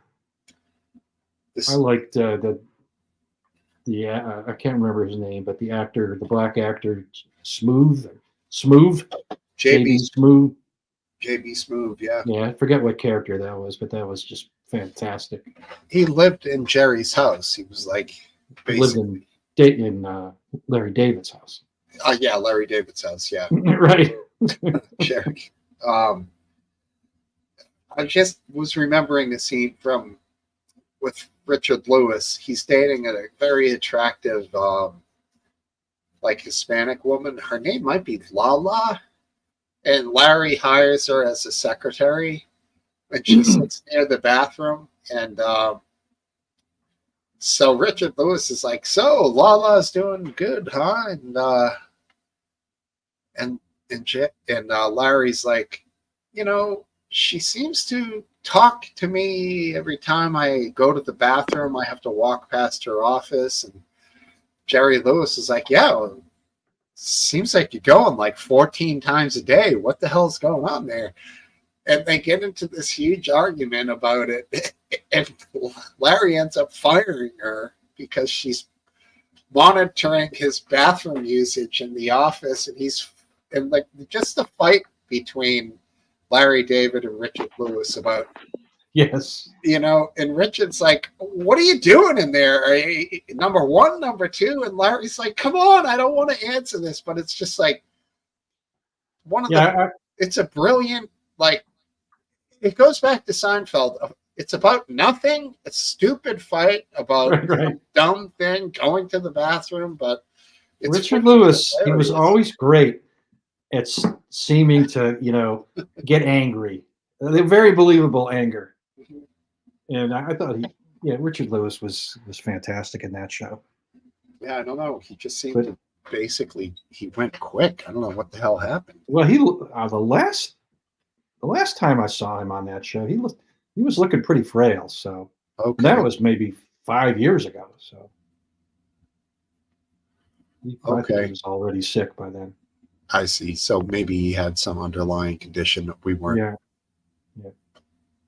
Yeah. Okay. Took him in after Hurricane Katrina. Wow. Oh, that's right. That's right. What was the character's name, though? I can't remember. That's a good question. No idea. So she says HBO Max. Yeah, I don't pay for HBO. No. We got to drop some of those. I don't pretty much watch anything anymore. Just reruns in the news. And the Masters tomorrow. I'll be psyched for that in the afternoon. Yeah, I spent too much on. I'm pretty sure I now spend more than I used to spend on cable TV. I did the Court Leon. That might be it. That's it. Yep. Bingo. Now that the weather's getting nice, you got to go outside and do some birding, dude. Dude, I've been outside all day. I do YouTube at night when it's dark, and once the fishing picks up, I'm going to be doing lots of that. I was picking on Dance though. Yeah.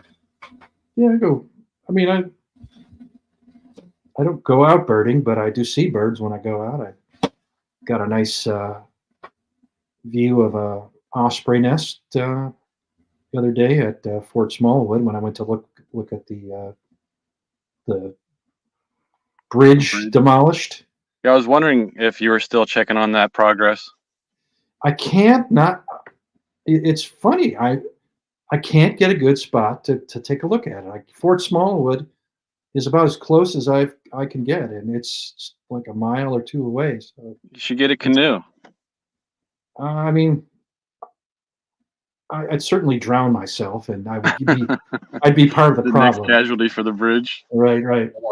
Seriously, I've considered the possibility of parking nearby and just walking on 695 after they've closed it down, and walking up on the bridge to get a look at it.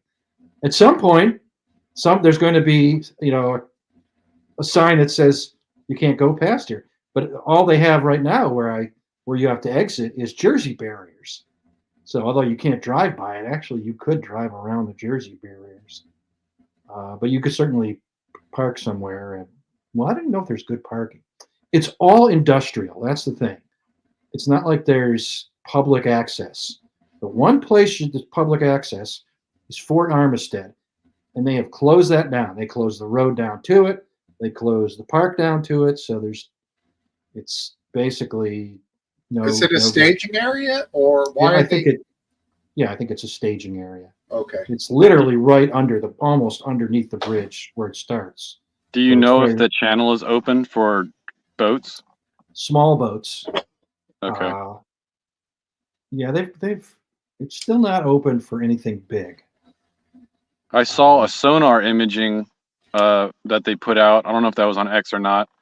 But there's tons of shit down there still. Yeah, it's gonna. I Good mean, luck. when I look through my binoculars and the the wreckage of the bridge is still draped over the front of the ship, so they haven't gotten that anywhere.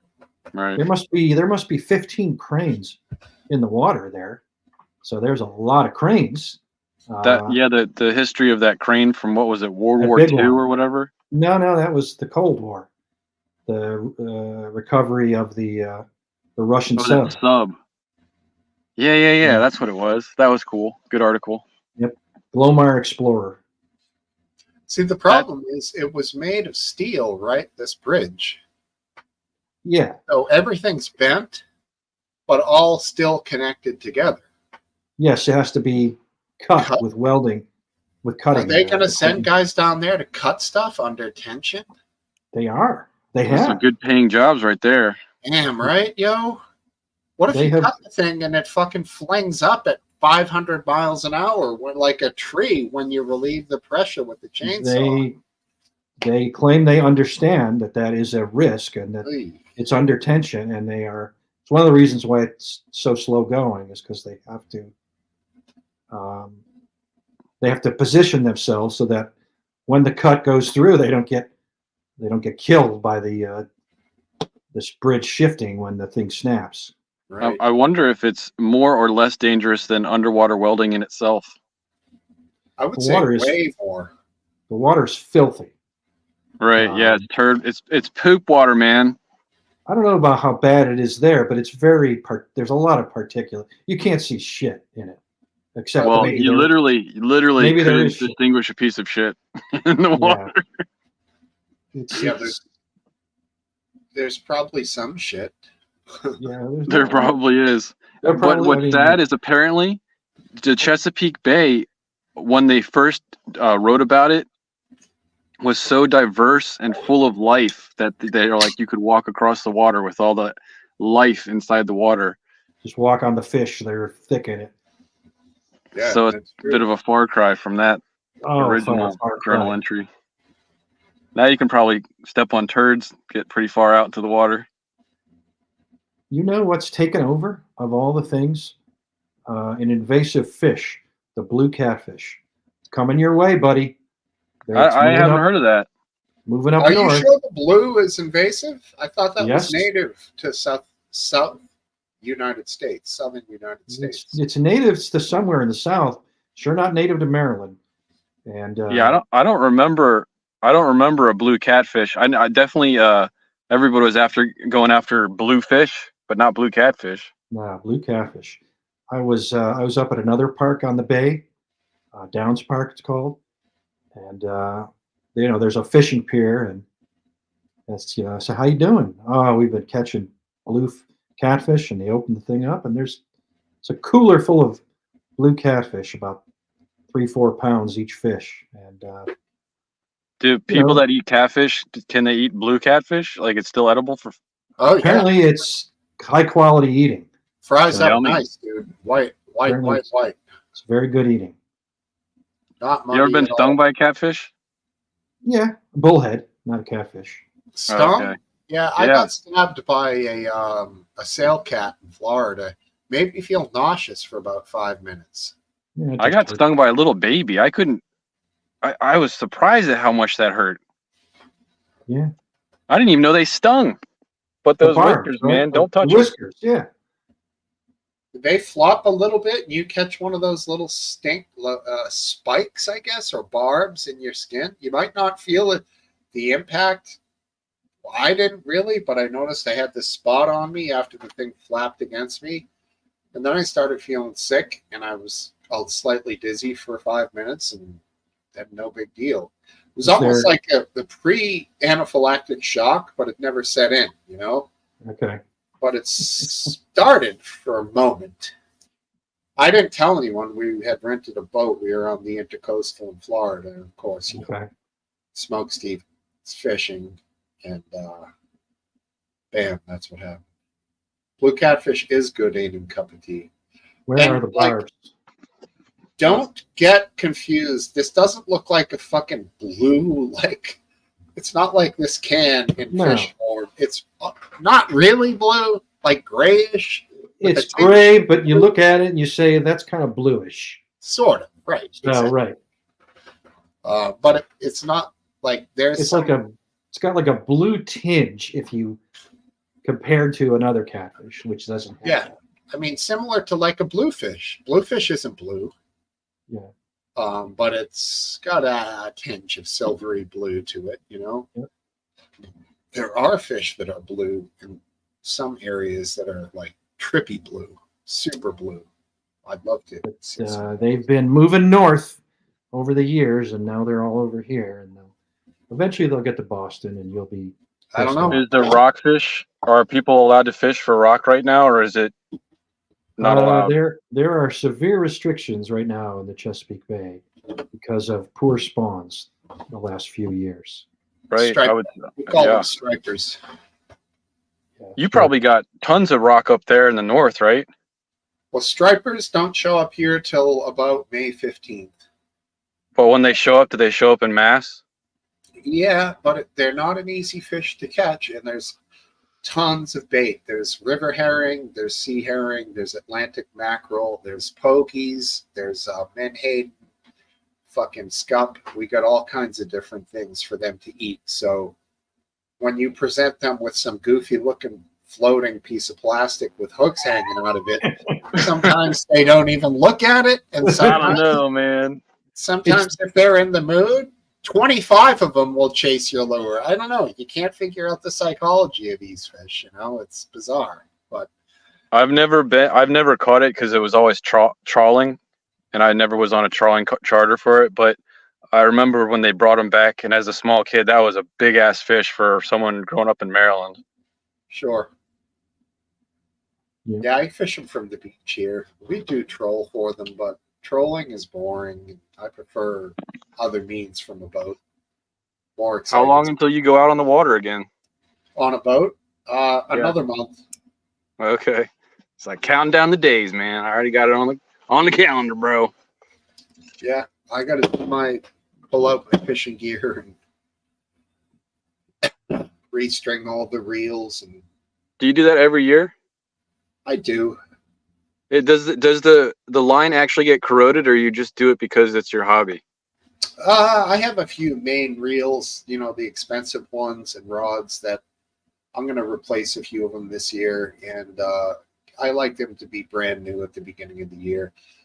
It's very windy here on the coast, so when you cast, if your line starts to get dry and a little frayed, you can get what's called a wind knot, which I would love if somebody would set up a high-speed camera and see what actually happens when you cast in high wind. And all of a sudden, in a microsecond, it's this ball of yarn. I don't know what the hell happened. The human eye can't pick it up, but it's like spinning in such a rate that it wraps around itself or something, and it's just like this bird's nest of a quagmire to get untangled. And I feel like that happens a lot less with new fishing line, and as the line gets older, it seems to catch the wind a lot more and really just get knotted up faster. And Have you noticed the price of line go up much since you bought it last?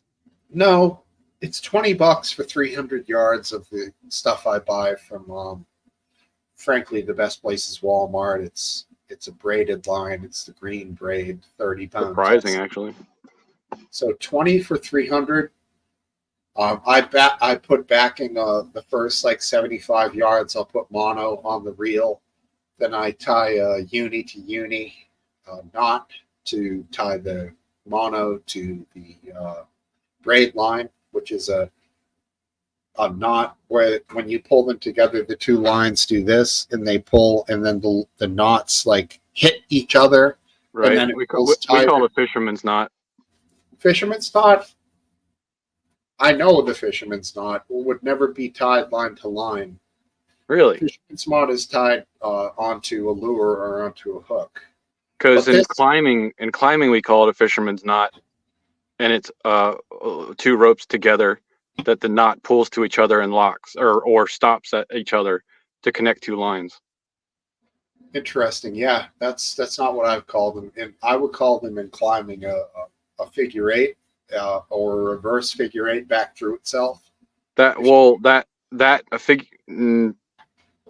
I mean, not to change the subject. That's more for tying in, but it's the same rope going to the same rope for a figure eight.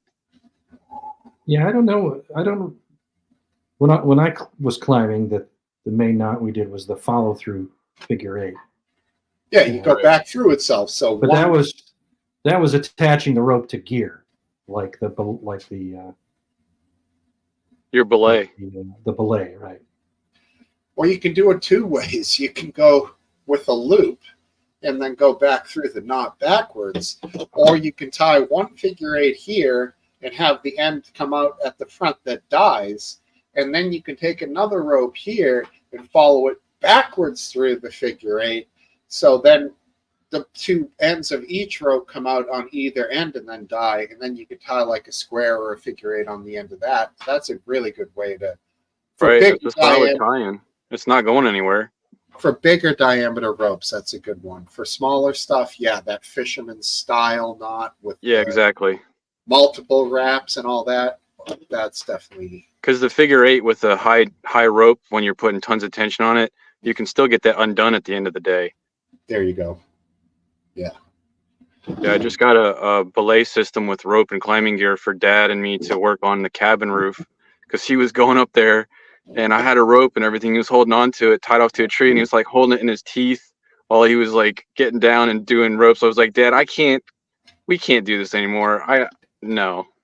Mm-hmm. So next time I'll actually be belaying him. I look forward to it. Cool. Gear is not that expensive for. It really wasn't. I was surprised.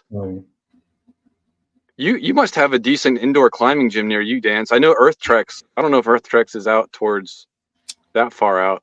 But there's like Rockville and all that. Earth Treks was the one I went to, in the 2000s in Columbia, Maryland. Yeah, that's one I used to climb at too. The bouldering gym in there was awesome. I love that little cave. They had a big bouldering gym there. Yeah. I wonder if I ever saw you. When did you go there?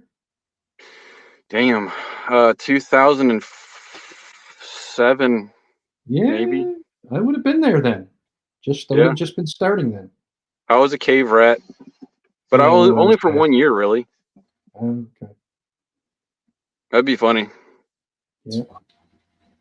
But they totally ripped that all out. That they changed the cave from that little tiny custom cave to a massive cave, but it doesn't have the same feel to it. It's I haven't been there in a long time. I got to a point where it was just my fear of heights I wasn't enjoying it, and I wasn't getting better. So I just said, I had my. I only like bouldering. I mean, you're only going to fall about 3 feet. So they've changed it all out to automatic belaying as well. The automatic belay systems in the ceiling. There's not unless you're doing trad climbing. So they had when I was there, they had automatic belay. Really? As an option, and then someone fell.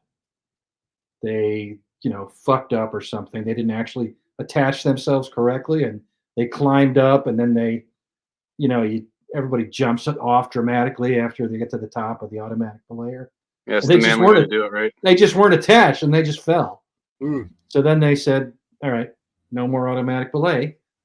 So because no one was there to check his knot. Because it was the whole point of the automatic belay was you didn't need another person to belay you. You had the mechanism.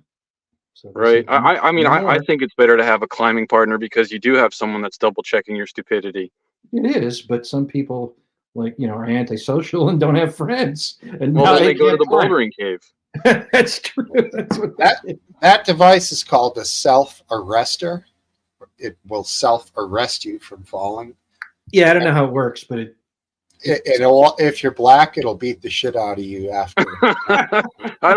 Is that Wikipedia? It doesn't just arrest you. First, it profiles you. Right. The correct thing would be that it doesn't stop you from hitting the floor.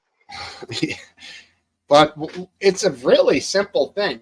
The rope passes through a series of like there's a little channel with bars, and the bars have like springs, so they're spring loaded to have space between them. So it's like a little snake that goes through them. But when the rope goes too fast, it pulls all the bars together, and that arrests the rope and stops her from traveling. It's an extremely simple, but like almost foolproof design. So if you screw that up, it had to be that the person fucked up the knot, I would think. No, right? no, they were not attached. They were somehow. not tied in at all. They were it's not like tied in throwing at the all anchor somehow. overboard without ever attaching the anchor to the boat. Right. Right. I mean, they must have been attached enough to think they were attached, but then when they jumped off, they wasn't attached. Mm-hmm. I mean, even experienced climbers have made mistakes that have killed them, where they end up, the testimony will be, yeah, and he started to rappel down, and he just somehow he wasn't attached, he just free fell. Yeah, and, all the climbing I did with my friends, like usually you get tied in and sort of like you have them like pull it super tight and uncomfortable, so you're like and then you sit down. That's the nutcracker. To sort of pull on the anchors and to make sure everybody well put feels like okay, cool. We're like we feel like this thing can take a little weight, and we're still on the ground here, not like 45 feet up on the side of a cliff, and that was just sort of, then you jump up and down a few times and they let out a little slack, and you start your climb. Good belayer keeps it tight, but never tight enough to take the weight off, so it's a simple exercise of safety.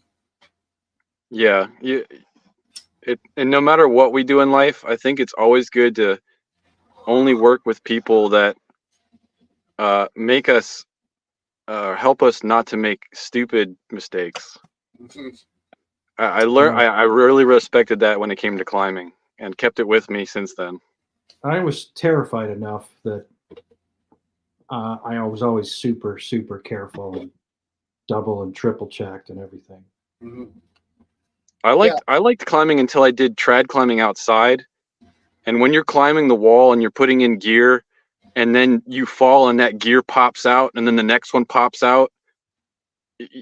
For me, I was like, this isn't even fun for me anymore, because I'm not trying to kill myself. I'm happy to exercise and push myself, but what's the point if I'm dead? That would have been the next step for me, but I never got into trad climbing. Yeah, I didn't like it. It was always top roping or nothing for me. Yeah, top roping was everything for us. One of the guys I climbed with had started like we call it lead climbing here, or leader climbing. Yeah, it's the same thing. The lead guy goes up, puts the cams in the rock, and then the follow guy basically takes them out. So, because those fucking things are expensive, and yeah, they are. And they had lead routes at the dirt treks that I could have used to learn. Right, clipping. Yeah. Bolted, right? Like pre-bolted. They're pre-bolted, but you still learn about lead climbing and lead. Yeah, belaying. you learn how to clip in. Is different. Carabiners are there.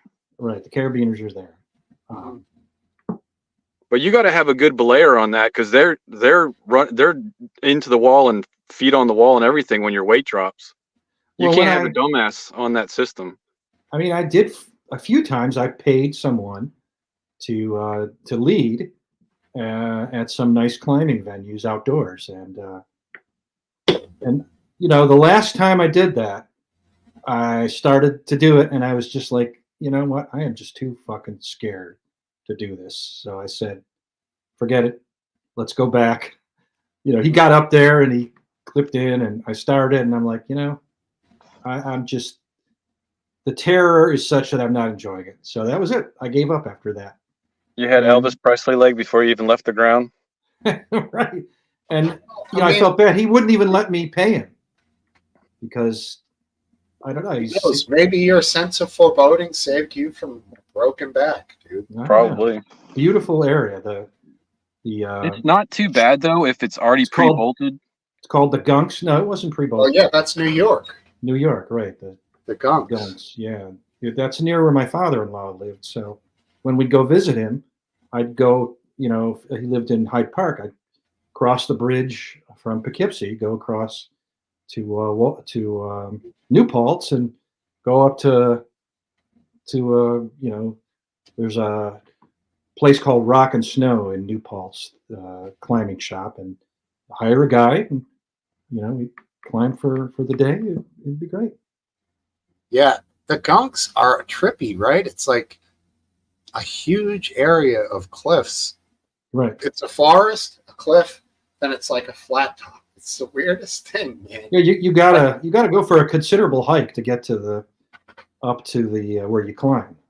Look who it is. It's Skunk Man, Mr. Bass. Yeah, good try. What up, dog? How you doing? Hey, Based. Hi, can you hear me okay? Loud and clear. Hey, how you doing, Based? Yeah, not bad, lads, not bad. How's What you your, talking about? honestly, just rock climbing. Yeah, and there was another Just- place I went in West Virginia. Can't remember the name of it, but it was another climbing place people like to go climbing, and that was really, really gorgeous. Sounds good. You can't beat the workout though that bouldering and climbing is. Like it's fun and it really works the whole core.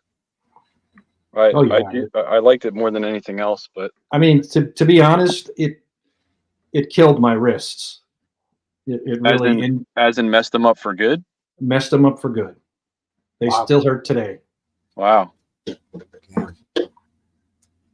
I think computers did that to me. Yeah, Last Dance, you're a big computer guy. Maybe it Yeah. was the computers all along. Well, That's I mean, your at the theory. same time, it could be that computers did their number on it, and then when you stressed that with climbing, that was the last straw. It could be. I mean, all I know is that I started to notice some real pain Yeah. in kind of right in here, of all places. You can get Really different ruined your sex keypads, life. can't you? You can get Yeah, different exactly. style That's- keypads. Yeah, I heard about those. Yeah, they're like Say that again? you can get like 3D keypads. They're not flat, like They have like an arc in the middle, right? yeah. Last Dance, do you have one of those, don't you? Or did you? Have one of It's like an elliptical keypad that's kind of like more ergonomical. I mean, 20 years ago, I bought like a Microsoft keyboard that was a little more ergonomical, but I don't know. I have a laptop keyboard. It's terrible, but The one on this extremely expensive, crappy it's- MacBook. Yep. Well put. Hey, Mr. Kelsey. Hey, it's Mr. Kelsey. All right. So, Last Dance. I had spoken earlier about this person. I think her name's Olivia Lynch. Had you heard about this? A person who got doxxed for. We already talked about this. I was just going to bring Based up on it. Oh, okay. Olivia Lynch. You have to go a bit more. Sounds familiar. She saw a poster. A cute kid, lovely people being used as pawns. Poster was designed to look like a standard missing persons poster with the word kidnapped on it in bright red. And then to realize that it's the faces of 240 hostages taken by Hamas. So this is a pro-Israeli poster,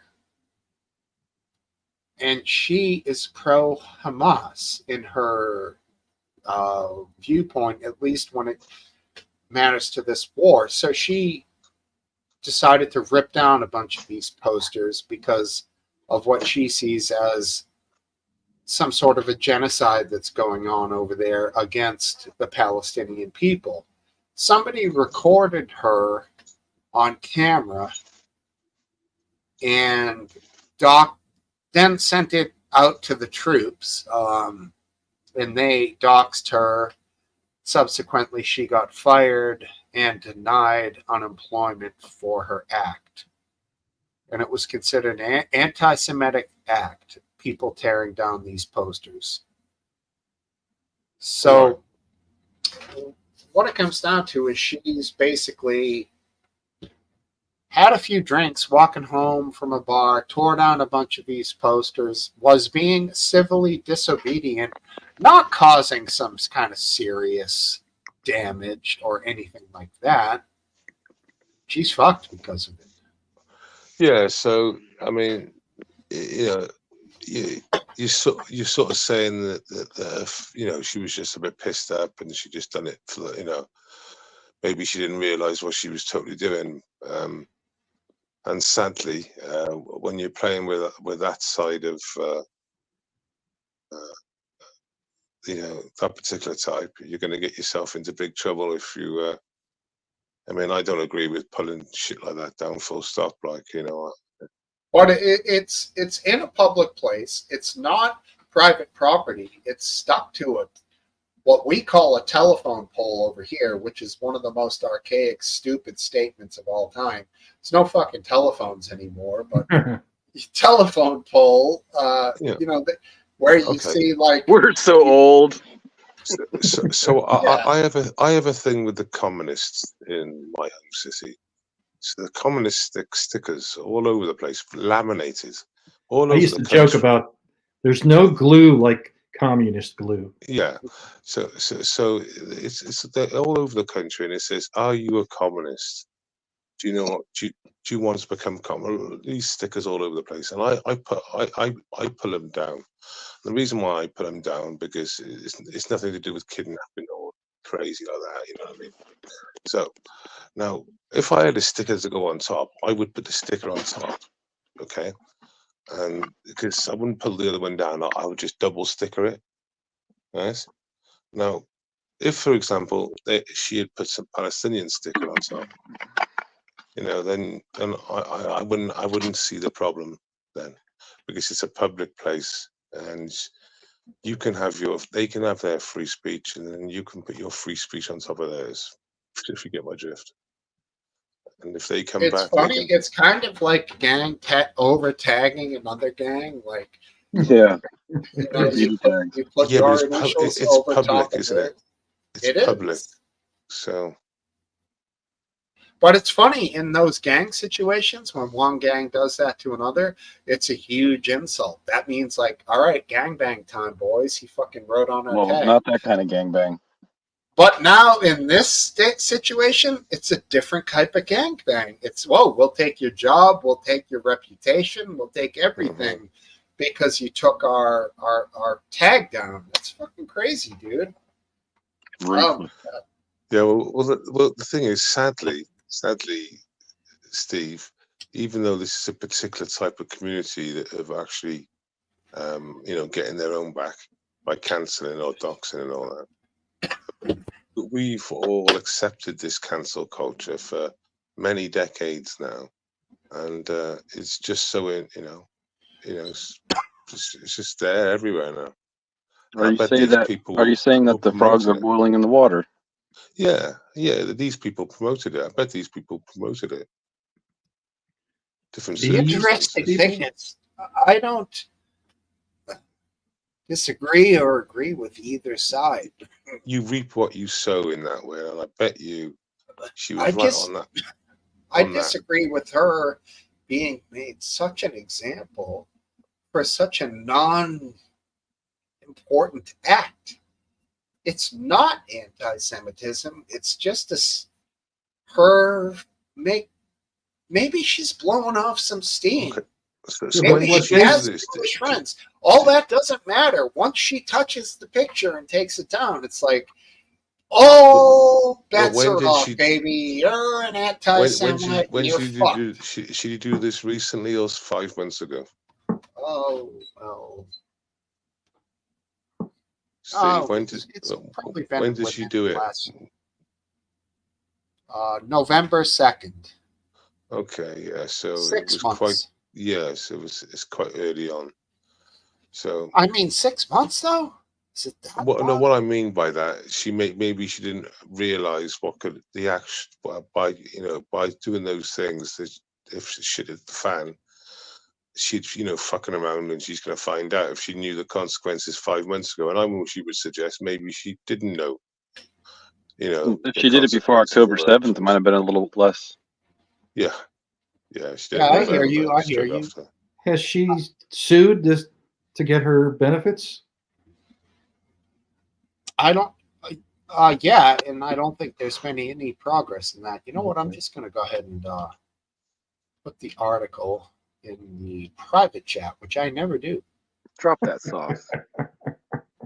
And it's words, so it's not like I'm going to post it.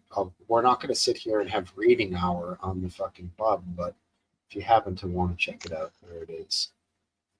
Thanks for bringing the chat up. I can't switch to it without getting knocked out of this very easily. No problem. I can put it. You know what? One thing Based is saying is that when other people got doxxed, she probably cheered it on.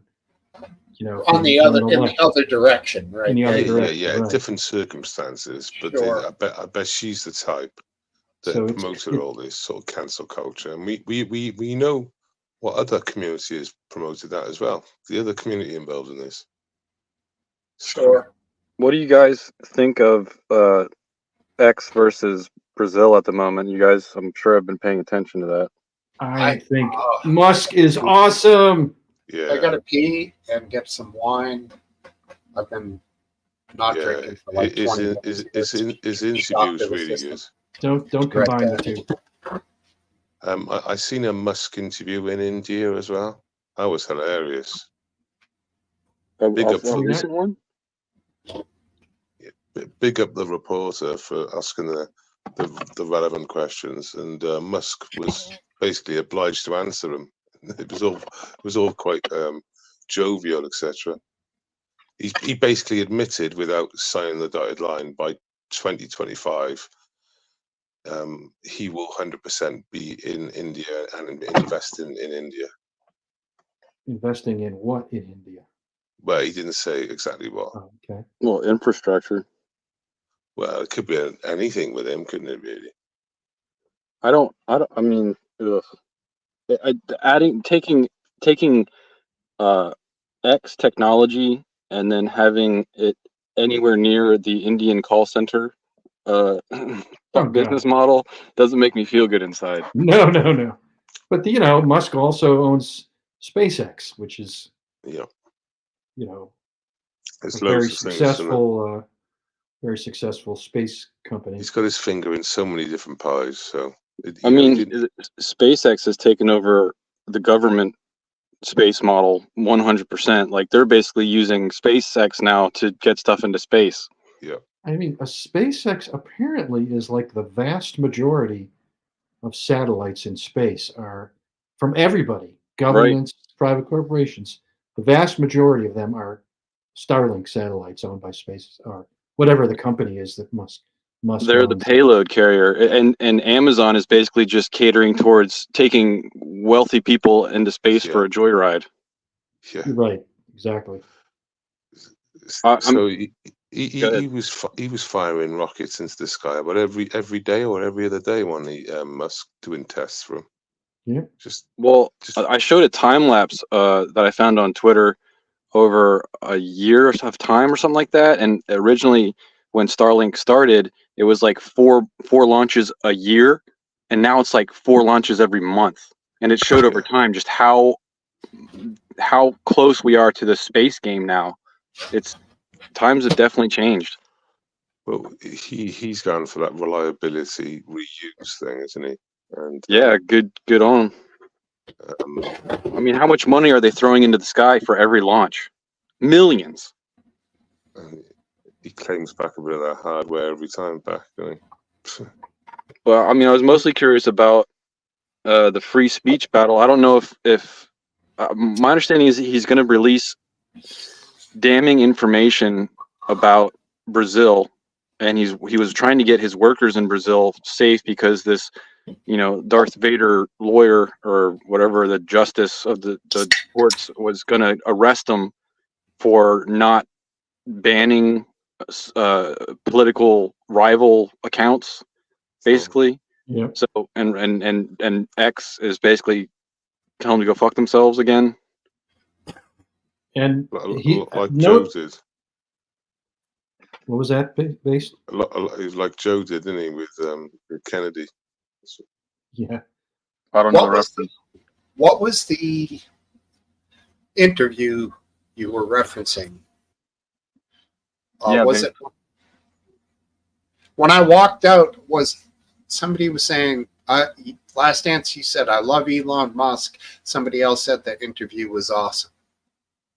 That was based. Yeah, so I was on about an India thing because he went to India. I think it was the last couple of days, but he's also been in Brazil or been in Argentina, isn't he? So I think I you were on remember about, him going down and shaking hands with somebody in a South American country yeah, recently, but I don't know what it was about. The Argentinian president. Is he basically just backing him, or what was the handshake about? Well, yeah, they seem, what's it, Frento, you know the guy, dismissed, killing everything. That guy, libertarian. I don't know much about anything down there, honestly. Javier Malay. I'm a libertarian, so I feel like you might be, last dance.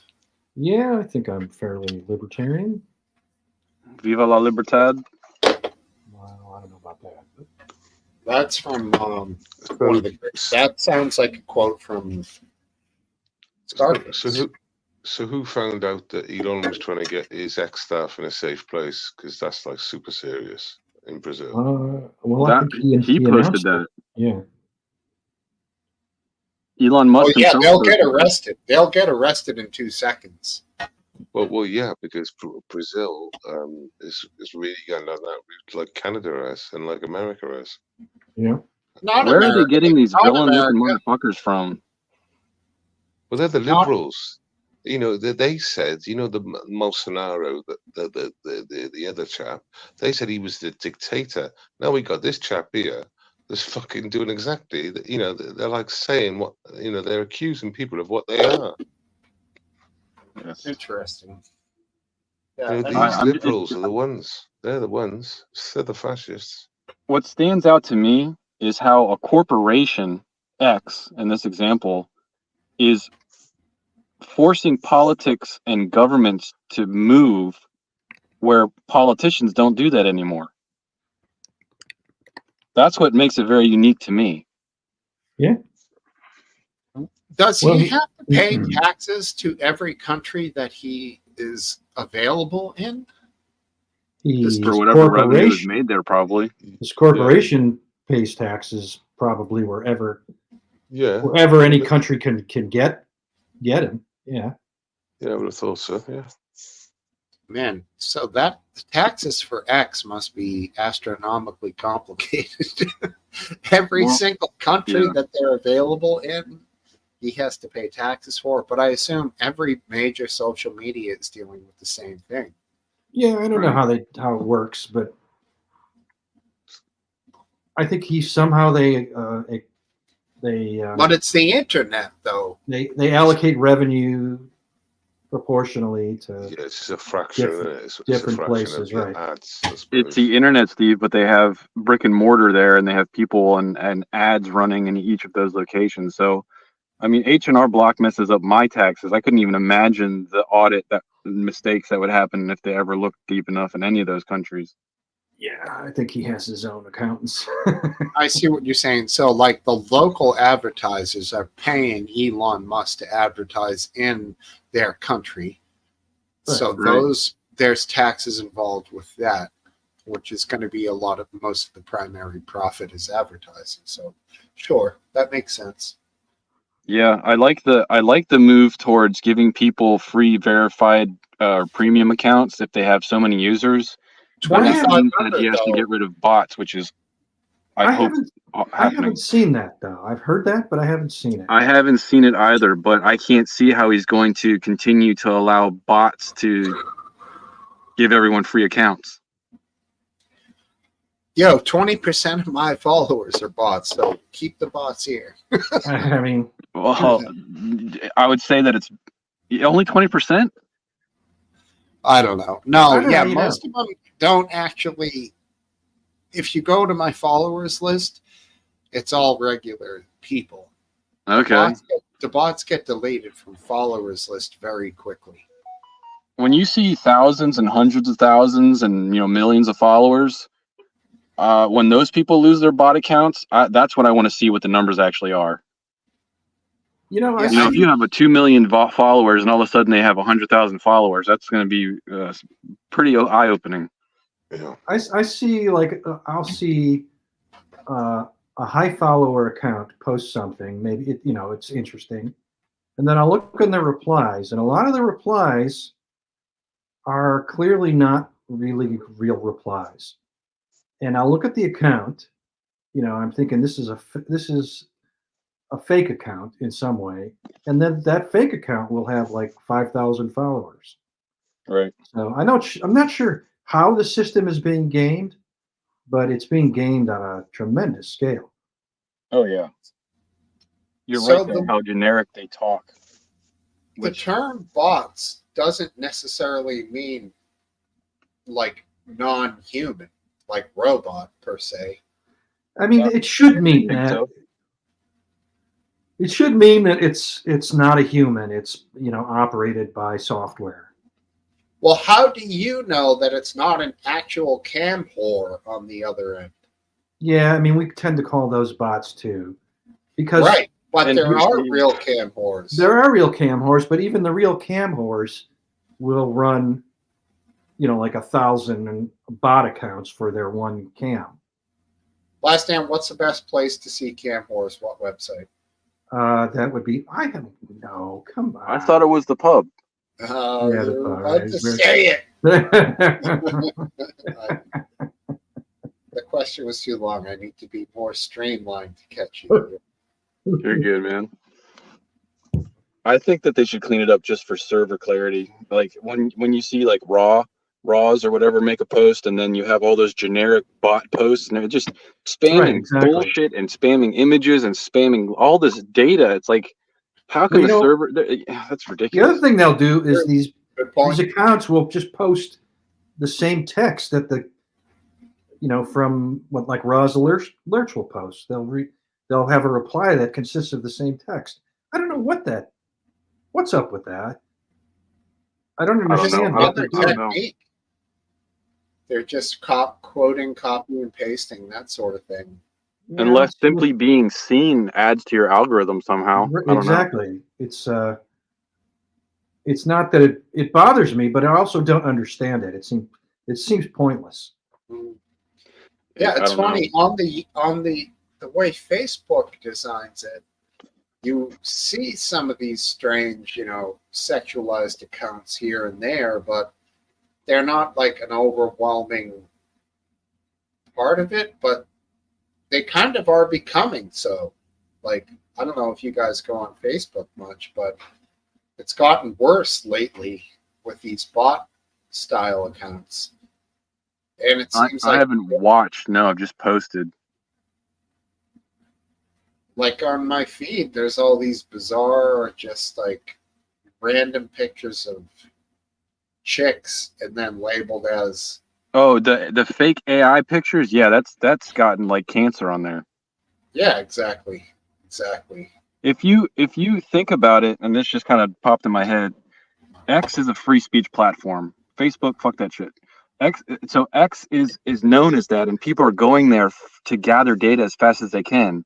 All these bots that are spamming bullshit, that spaces out the actual real people input. It makes you look harder to find information. So it could possibly be a counter free speech tactic.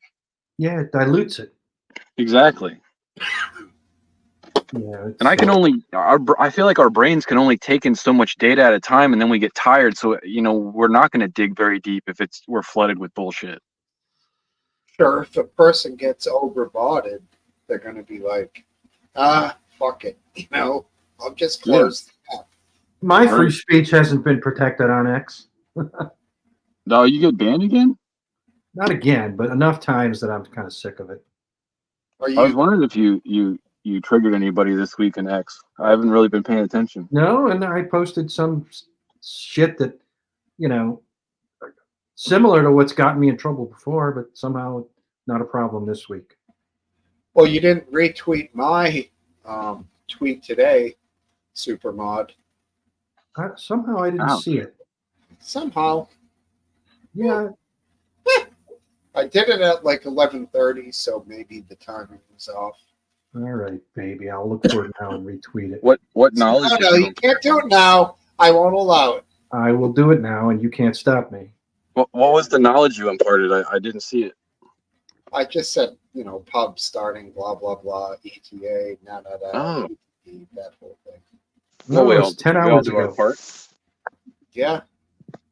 I did it right before I went out and started the barrage of the yard. Reposted. Good I job, just got- Supermod. I got the, did you hear it? That was super fast. That notification. Like fucking instantaneous, dude.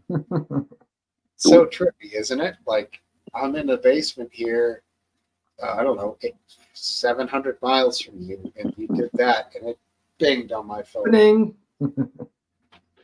Totally wild how connected we all are. Yeah. I don't repost. Dick or anything. I usually take your the pub and stuff. I haven't done it because I don't want to bring in too many crazies. But you take the pub invite and you post it on the most trending, volatile, political back and forth debate on X, and just plink it right in there, and then see if anybody clicks the bait. Yeah. It hasn't worked very Goon's well. back. Goon, let's go. Get back in here, buddy. All right. What's English bottle cap saying? Sandra Bullock and Sylvester Stallone. All physical relations will be a thing of the past. What does that mean? I don't know That's what from that means. Demolition Man, one of the best movies in the world. Oh. That Oh. quote is? It's the concept that they don't have sex by touching anymore. They put these like headsets on, and they have this like virtual pattern of light experience. And he's like, "Yo, I'm not into this. I'm all about bumping uglies." Right. So the Favorite guy quote is, "Why don't you just shove the have, ink up my ass?" the guy actually wants to have sex, and the woman wants some weird spiritual experience. Yeah, she's like, "Hey, you Sounds wanna about right. you Sounds wanna about have right. sex?" And he's like, "Hell yeah!" And then she like puts his headset on, and he's like, "What are you doing?" That's hilarious, dude. That's so stereotypical, like classic sitcom humor. Like And Taco everybody Bell was was the last restaurant or the last fast food restaurant. It was like fine dining.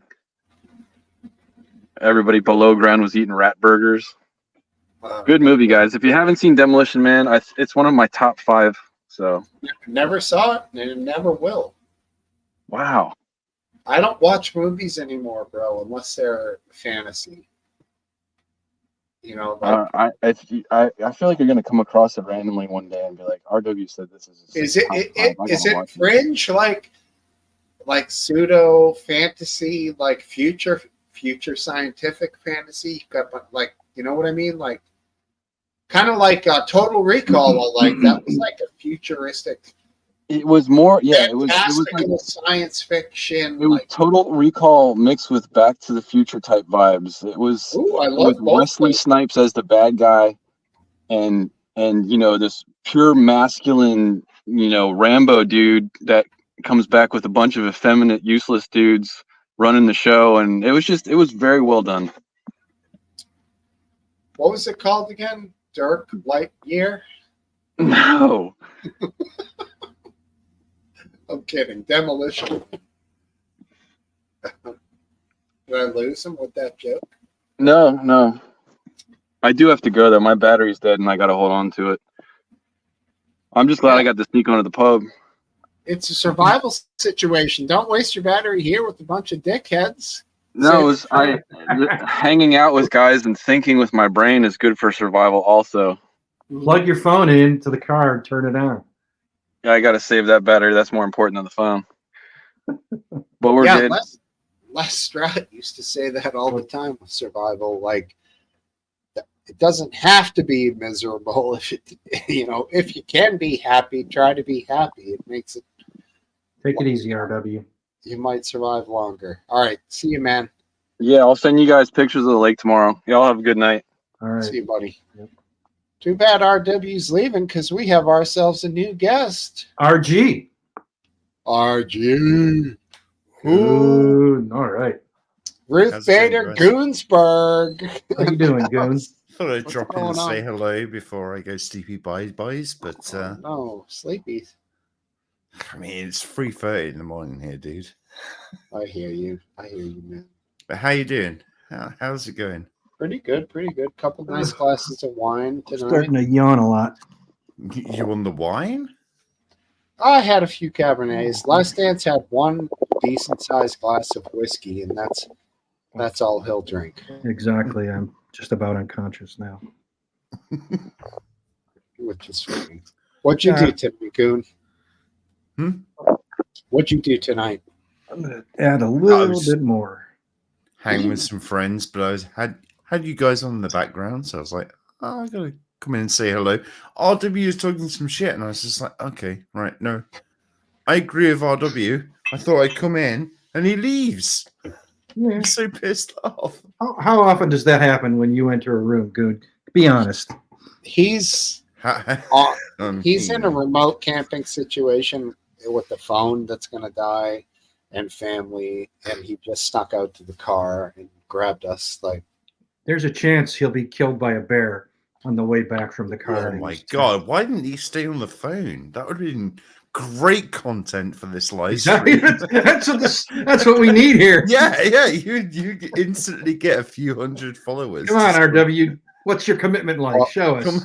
Come I back. wouldn't be surprised if he went and plugged into the generator, and now he's seeing us talking about him. He's like, "Shit, I gotta go back." Yeah, Oh yeah, roughing it with a some fun generator. content for this channel. Come on, come back, RW. Get attacked by a bear. Hey, good stream last night, Goon. You were on fire, man. I think you did. It's Yeah. very kind of you.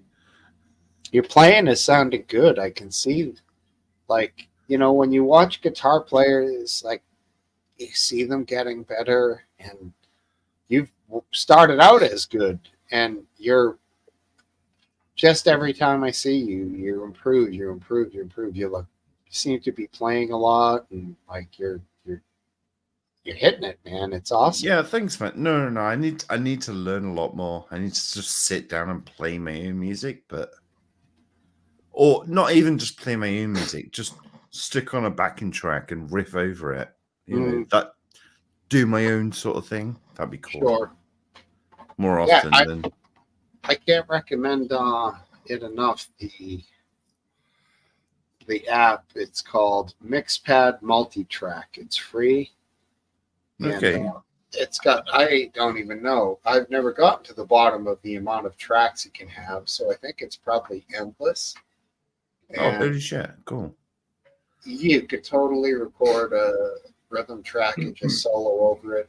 What I did it recently, I recorded a few, soloed over them, and then sang and then listened to them. But each one's on a different track, so you can like take out one track, add it in again. It's so cool. Right. And it's Right. It's hard as hell to pull it off, like smoothly with every track, because one of them is going to be a little funky, Well, that's why behind me I've got my own little setup. You can't see it, but there's like a keyboard and everything there, ready to try and I don't know, just mess around, try and create my own music in my own little space. Last Dance will approve. I bought a Mac, so Nice. there's a little Mac Mini sat behind there, powering it all because it was the cheapest thing that was that I could get. But I wanted my own little workstation away from my gaming station, which is here. This is more for gaming, streaming, and stuff. And I thought, if I sit at this, I will get distracted too easily. So if I have my own little system behind me and just get in my own little world, then that'll help. Cool. It's awesome, dude. Do you see yourself playing chords like as a backing track for like a guitar tune on the like the chords on the keys, the minors, the majors, the I mean, I seconds? can work them out, but no. Right. Well, hey, I mean, It's more there for synth, maybe keys if I can learn it, and right. drumming tracks, like backing tracks, if I can work that out as well. The good thing about it is once you find the C note on a piano, when you go to the right, if you know the progression of notes, it's in alphabetical order. As long as you know half step, whole step, half step, it's a simple. Oh yeah, it's same as guitar then. Yeah, it's linear. Guitar, you have the level of the strings going one, the 6 strings as well as the neck. Piano, it's one line. It's complicated, but it's simple at the same time. Like it's just a lot to remember. But I love the linear aspect of the piano and the keyboard. Man, it's great. I have Right, one. I played it. I play it once in a while. I just prefer to concentrate on the guitar. The more I do on that, the better I get. No. I've got the same mentality. It's just there as a more of a synth / Sure drum machine, if I can work that out, and then maybe a little piano because I know what sounds nice. So if I can just lay that down, then oh yeah, that's cool. Man. Very cool. Oh yeah, look at Mr. Kelsey1 showing me love here. oh, thanks, Mr. Kelsey. We all do. I do myself. I get home and I'm like, get me a piece of goon. Exactly. crack beers, get a bowl pack, and check out what Goon's up to. Oh yes. It was a good show last night too, man. I make sure to vex him with my old geezer music requests. Oh, geezer. I love all the music. Wasn't your last request fucking The Hives or something? Oh, but that wasn't the one I wanted, though. I wanted another Hives song. Oh, because the one I wanted was Ubisoft. That pisses me off. Oh, what was it like? Hate See I Told You So or something? Yeah, that was it. Yeah. I just love to hear that one. I just felt like hearing it, and then I realized it was Ubisoft. What does it cost you to buy one of those songs? Not a lot anymore because I don't think you can. They've been slowly purging the whole playlist and everything. Nope. Being able to buy their tracks. 2 months ago, you bought. For me, you were such a nice guy. You bought Motley Crue. What the hell's the name of that one?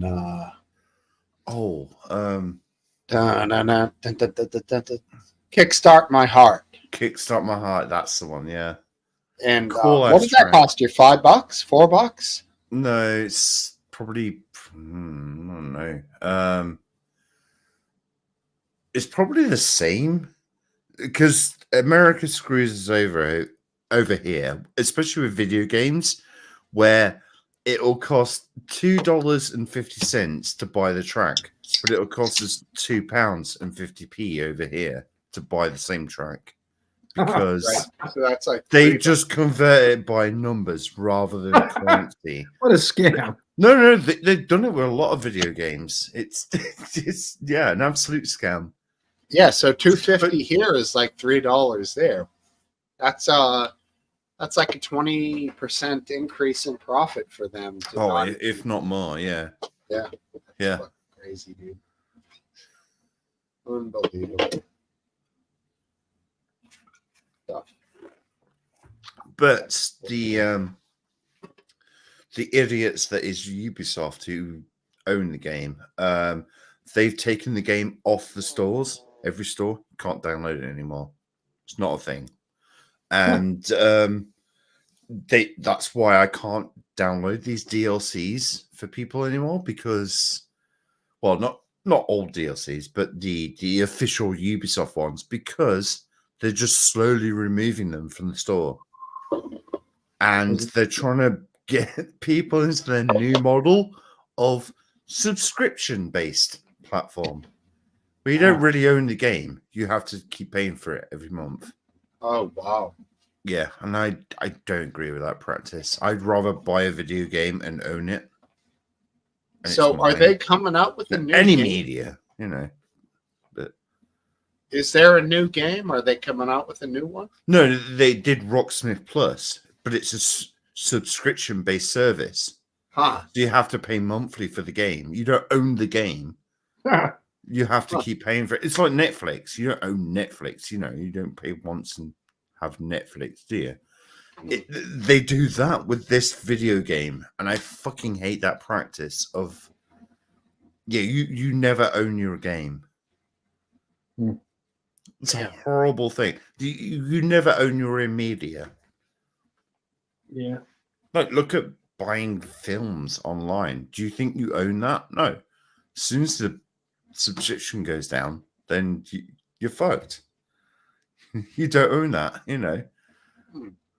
Like you see, okay, Amazon and things like that, you're kind of safe with for now because they're a big corporation. They're going to own things. But there's been places like I can't remember. There's an anime site, I think, where people could, you know, like Amazon, you could buy rather than just rent. You could buy a movie. And they went down, and all the people that bought movies can't watch them anymore because the server went down. There's no way to watch it. I mean, how do you feel about that kind of technology? Well, it seems like a ripoff to the owner who paid for it. What do you guys? Go ahead. We'll finish it. I mean, I certainly understand from the company's point of view. You know, they don't make any money from people like Goon hanging on to Rocksmith. What is it, 14 for 10 years, buying it once. So, you know, they want a steady income stream. Well, that's the deal, though. When they created the game, it's probably not just that they want a subscription fee. It's probably pretty damn expensive too. I just had the same thought of, okay, you're selling music to people to download, but that music is also licensed, so they have to pay that license. That's got to be expensive for a track that's £2, you know, $3. Let's say $3.50. You know, there's not going to be a lot of people downloading it anymore. Yeah, so when you download one of those, you pay the fee once and then you own it and you can keep replaying it. Oh yeah, I can keep replaying it. Yeah, it's in my library. It's downloading it and it's fine. But yeah, I think it's more of them of a licensing issue. That interesting. They would have to pay to keep their song up on a store. To sell. So yeah, it kind of makes sense to just go subscription based, I guess, in a business thing, but it just fucks over gamers, and people are just stuck with the one that I played, the 2014 version, because the plus version, the newer version, is just such a mess. Like, you can't get your own custom songs and stuff.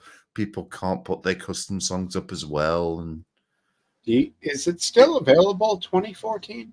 No. You'd have of course it isn't. You'd have to get that from somewhere. But how can I get it from? It could be from also somewhere. Can I get it from somewhere? I mean, you could. Yeah. How? Well, I'm not going to tell you on stream. Yeah, I mean, off stream, there's there's some techniques that. All right. There's a bay for pirates and stuff, you know. Cause I'm in. To be honest, though, it could be also considered abandonware, Hey, Donna. Um, which is a huge thing in the video game world. Hey, Donna. Donna. Donna, yeah, Texas. bro. I absolutely love Texas. Fucking Oh, Donna. Kale one Yarborough, of the Donna. greatest places on earth. Texas. Do you think so? Mhm. A lot of Oh, people God, hate yeah. Texas. I fucking loved it there. Why? What's your big draw to Texas? Texas I is mean, enormous. just people were fucking nice and they gave me guns that I could shoot.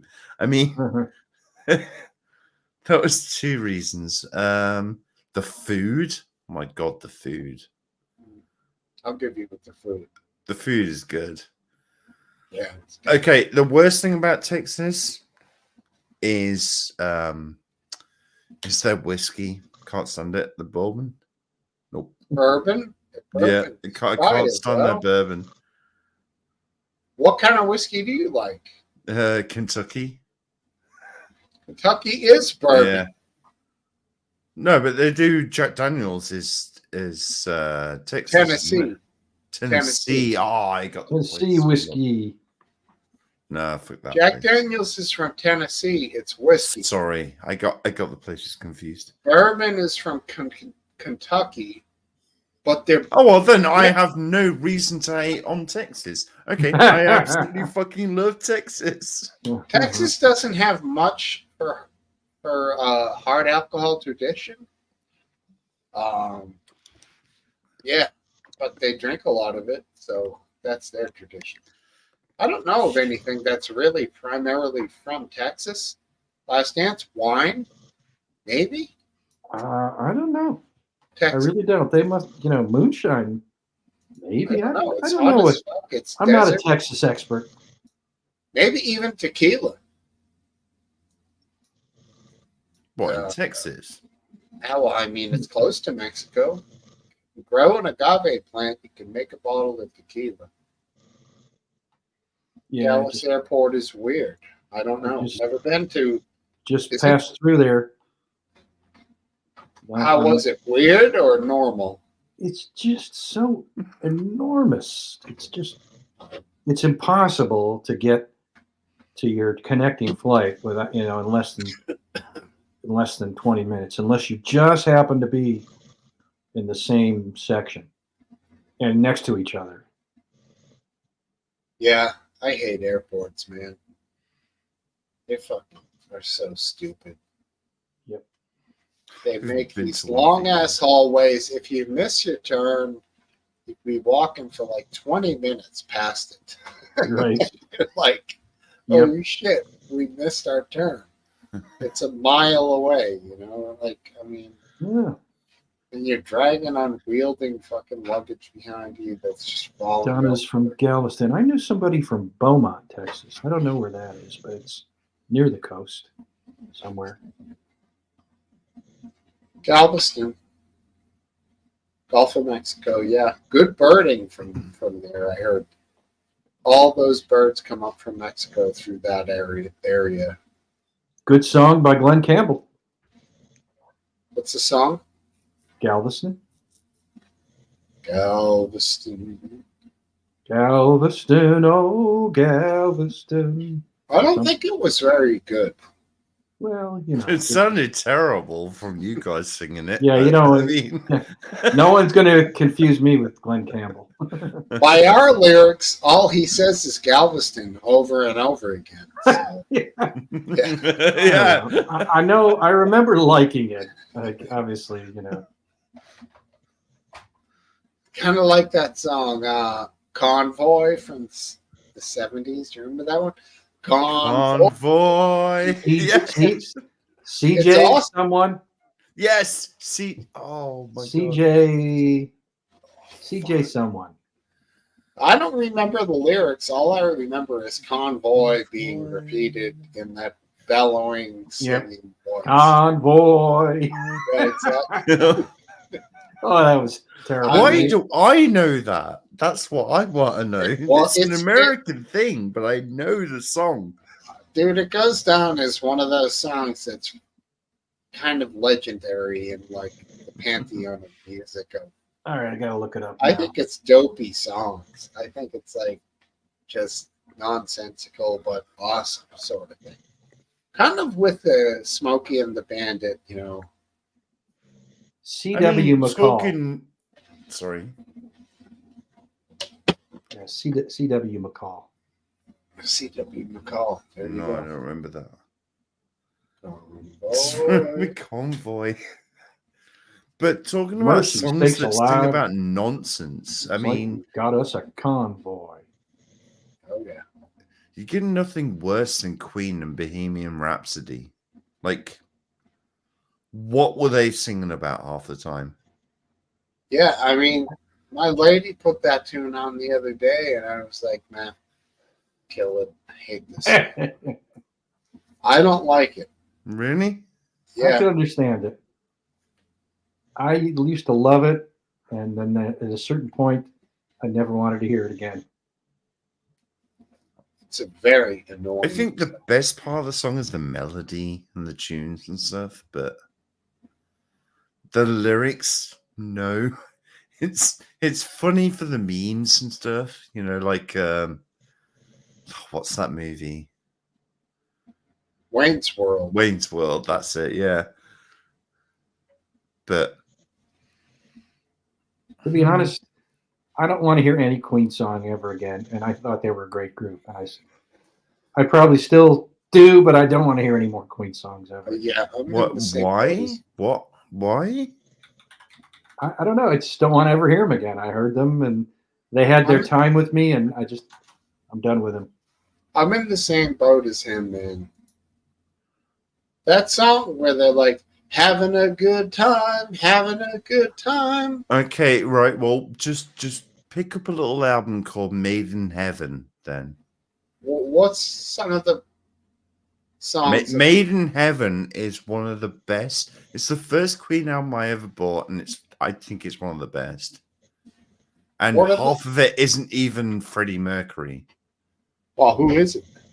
Fuck the other singers. That's a low bar cup of tea. Shit, who were the other singers in Queen? I don't know. Let me just check. Roger Taylor was one of them. Oh, this was made in 1995. Freddie Mercury was dead, dying. That's why. Yeah.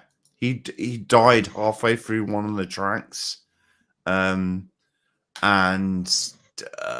it's very somber. And then Brian May starts singing. Yeah, I don't know any of these like, songs, man. Yeah, it's a really good album. You mean he died in the middle of making a song, and they? Well, this album, basically. The album, okay. I thought Yeah, he was whole like album, but he started singing lead, and then they. There's a song, I think it's Mother Love, I think, on it. And he's singing and it just cuts off, and then it's Brian May singing for the rest of it, and it's like kind of hits hard. Well, and it's not traditional like rock Queen. It's I don't know. It's so fucking good, you just gotta listen to it. Come back to me and go, yes, you're a right goon. This is amazing. I mean, the Queen I know is from the 70s, so I don't. Yeah. Yeah. This is so different, but so good. It's not. I mean, yeah, exactly. It is what it is, right? Be right back. English bottle cap says, "Was that a marketing ploy?" No, he's unaffiliated. I guess he means good, right? Chess and Dave. Convoy was Chris Christopherson, says English bottle cap. No reason to doubt English. He knows his songs. Faux show. Is Ace Walshy out? I think he's asleep. I'm gonna mute him, okay? Is he snoring? I can't hear. I have terrible hearing. I can. Okay. He can unmute himself. It takes 1 second. Queen was such a good band, says Mr. Kelsey. I'm willing to say now I'm not a fan of Queen and never have been. Yeah, I thought they had How fucking dare you? that prog rock kind of I quality. love prog rock, and I Well, like Brian May as a guitar player. I recognize his genius. I think they had that kind of musical complexity that we got with prog rock. That Here's the thing: the prog rock had far more technical aspects to their music yeah. Yes. than I think- Queen. I agree with that, yeah. You're talking No, I like totally band- agree. Time the band- signatures and everything, it's a bit crazy. I mean, The band- Bohemian Rhapsody was a fairly complicated piece of music. Well, Yeah, but it vocally, yes, but like instrumentally, it was not. Okay. But prog rock, like yes, you would have, or what Steely Dan, the instrument. I wouldn't call Steely Dan prog rock. Well, Yeah, what that was the definitely a first different band? thing. Yes. No. Yes, is definitely prog rock. Oh yes, about yes. It's Rush, definitely. Rush, 100% prog rock. Rush is some of the finest musicians to ever pick up instruments in rock and roll, in my opinion. You reckon? Fuck yes, dude. Holy shit. Geddy Lee on the bass. Alex Lifeson, solid on the guitar. Not fabulous, but solid. But I mean, Neil Peart on the drums, one of the all-time greats, in my opinion. Didn't he pass away? He's dead. Yeah, I thought so. Well, that's That's what right. I meant for passing away. Yeah. 1 hour. Yeah. He gone. By that definition, yes.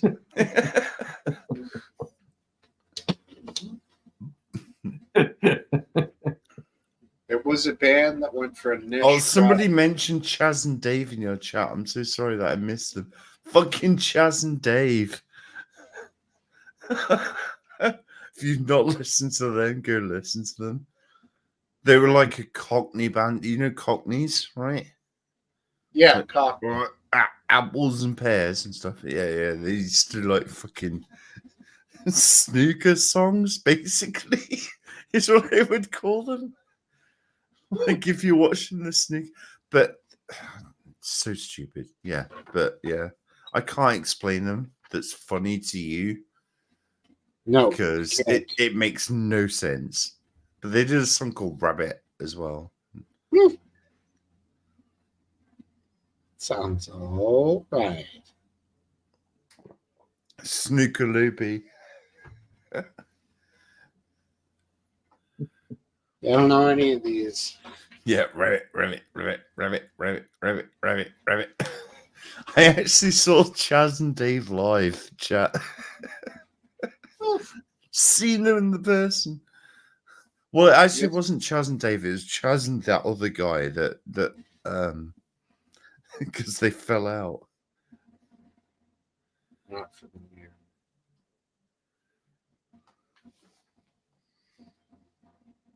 Stan Bush. I don't know him, Jonathan Amicus. Well, what do you say, boys? I think we'll, shall we bring this to an end? I'm quite happy bringing it to an end. I'm tired. Okay. You have something you want to, or RW, yeah. No, I think he's got something important to say. no, that's BW. You done that. Who the hell is BW? Random Goon, do you want to play a tune? Are you equipped for No, that? you can't hear that. You have an amp? I do, yeah, but it's fucking loud as fuck. It's like 4 in the morning there, or 3 in the Yeah. morning. I don't, Well, it's your own someone's house. going to call the police if he starts playing the amp. No, I'm not going to stop playing guitar at this time. Damn, I'm sorry, dude, but no problem. I just thought Hey. I'd off. maybe Wednesday I might do a stream about music, but chatting a lot Ah, to begin with. So Wednesday, like after 8, which would be 1 a.m. for you. bottle cap. no, not that late. Are you going to play?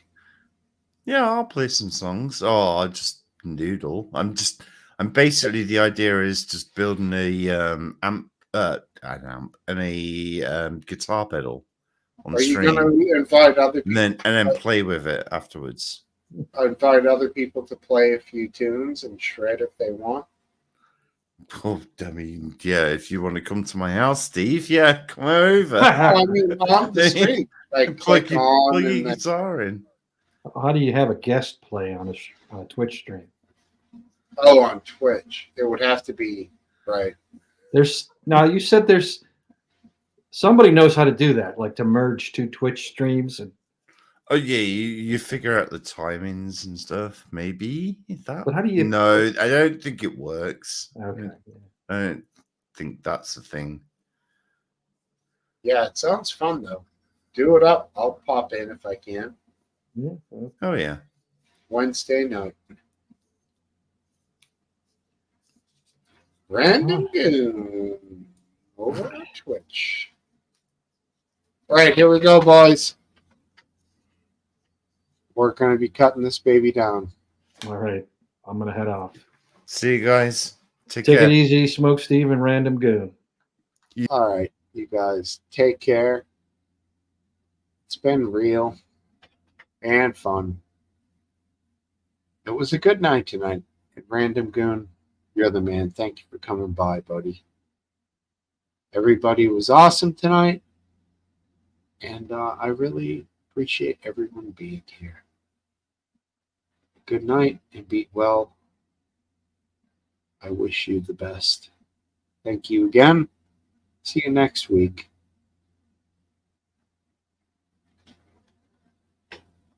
Later, buddy.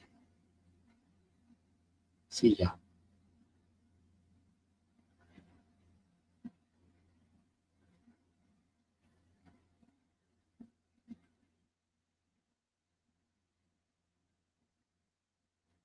Goodbye.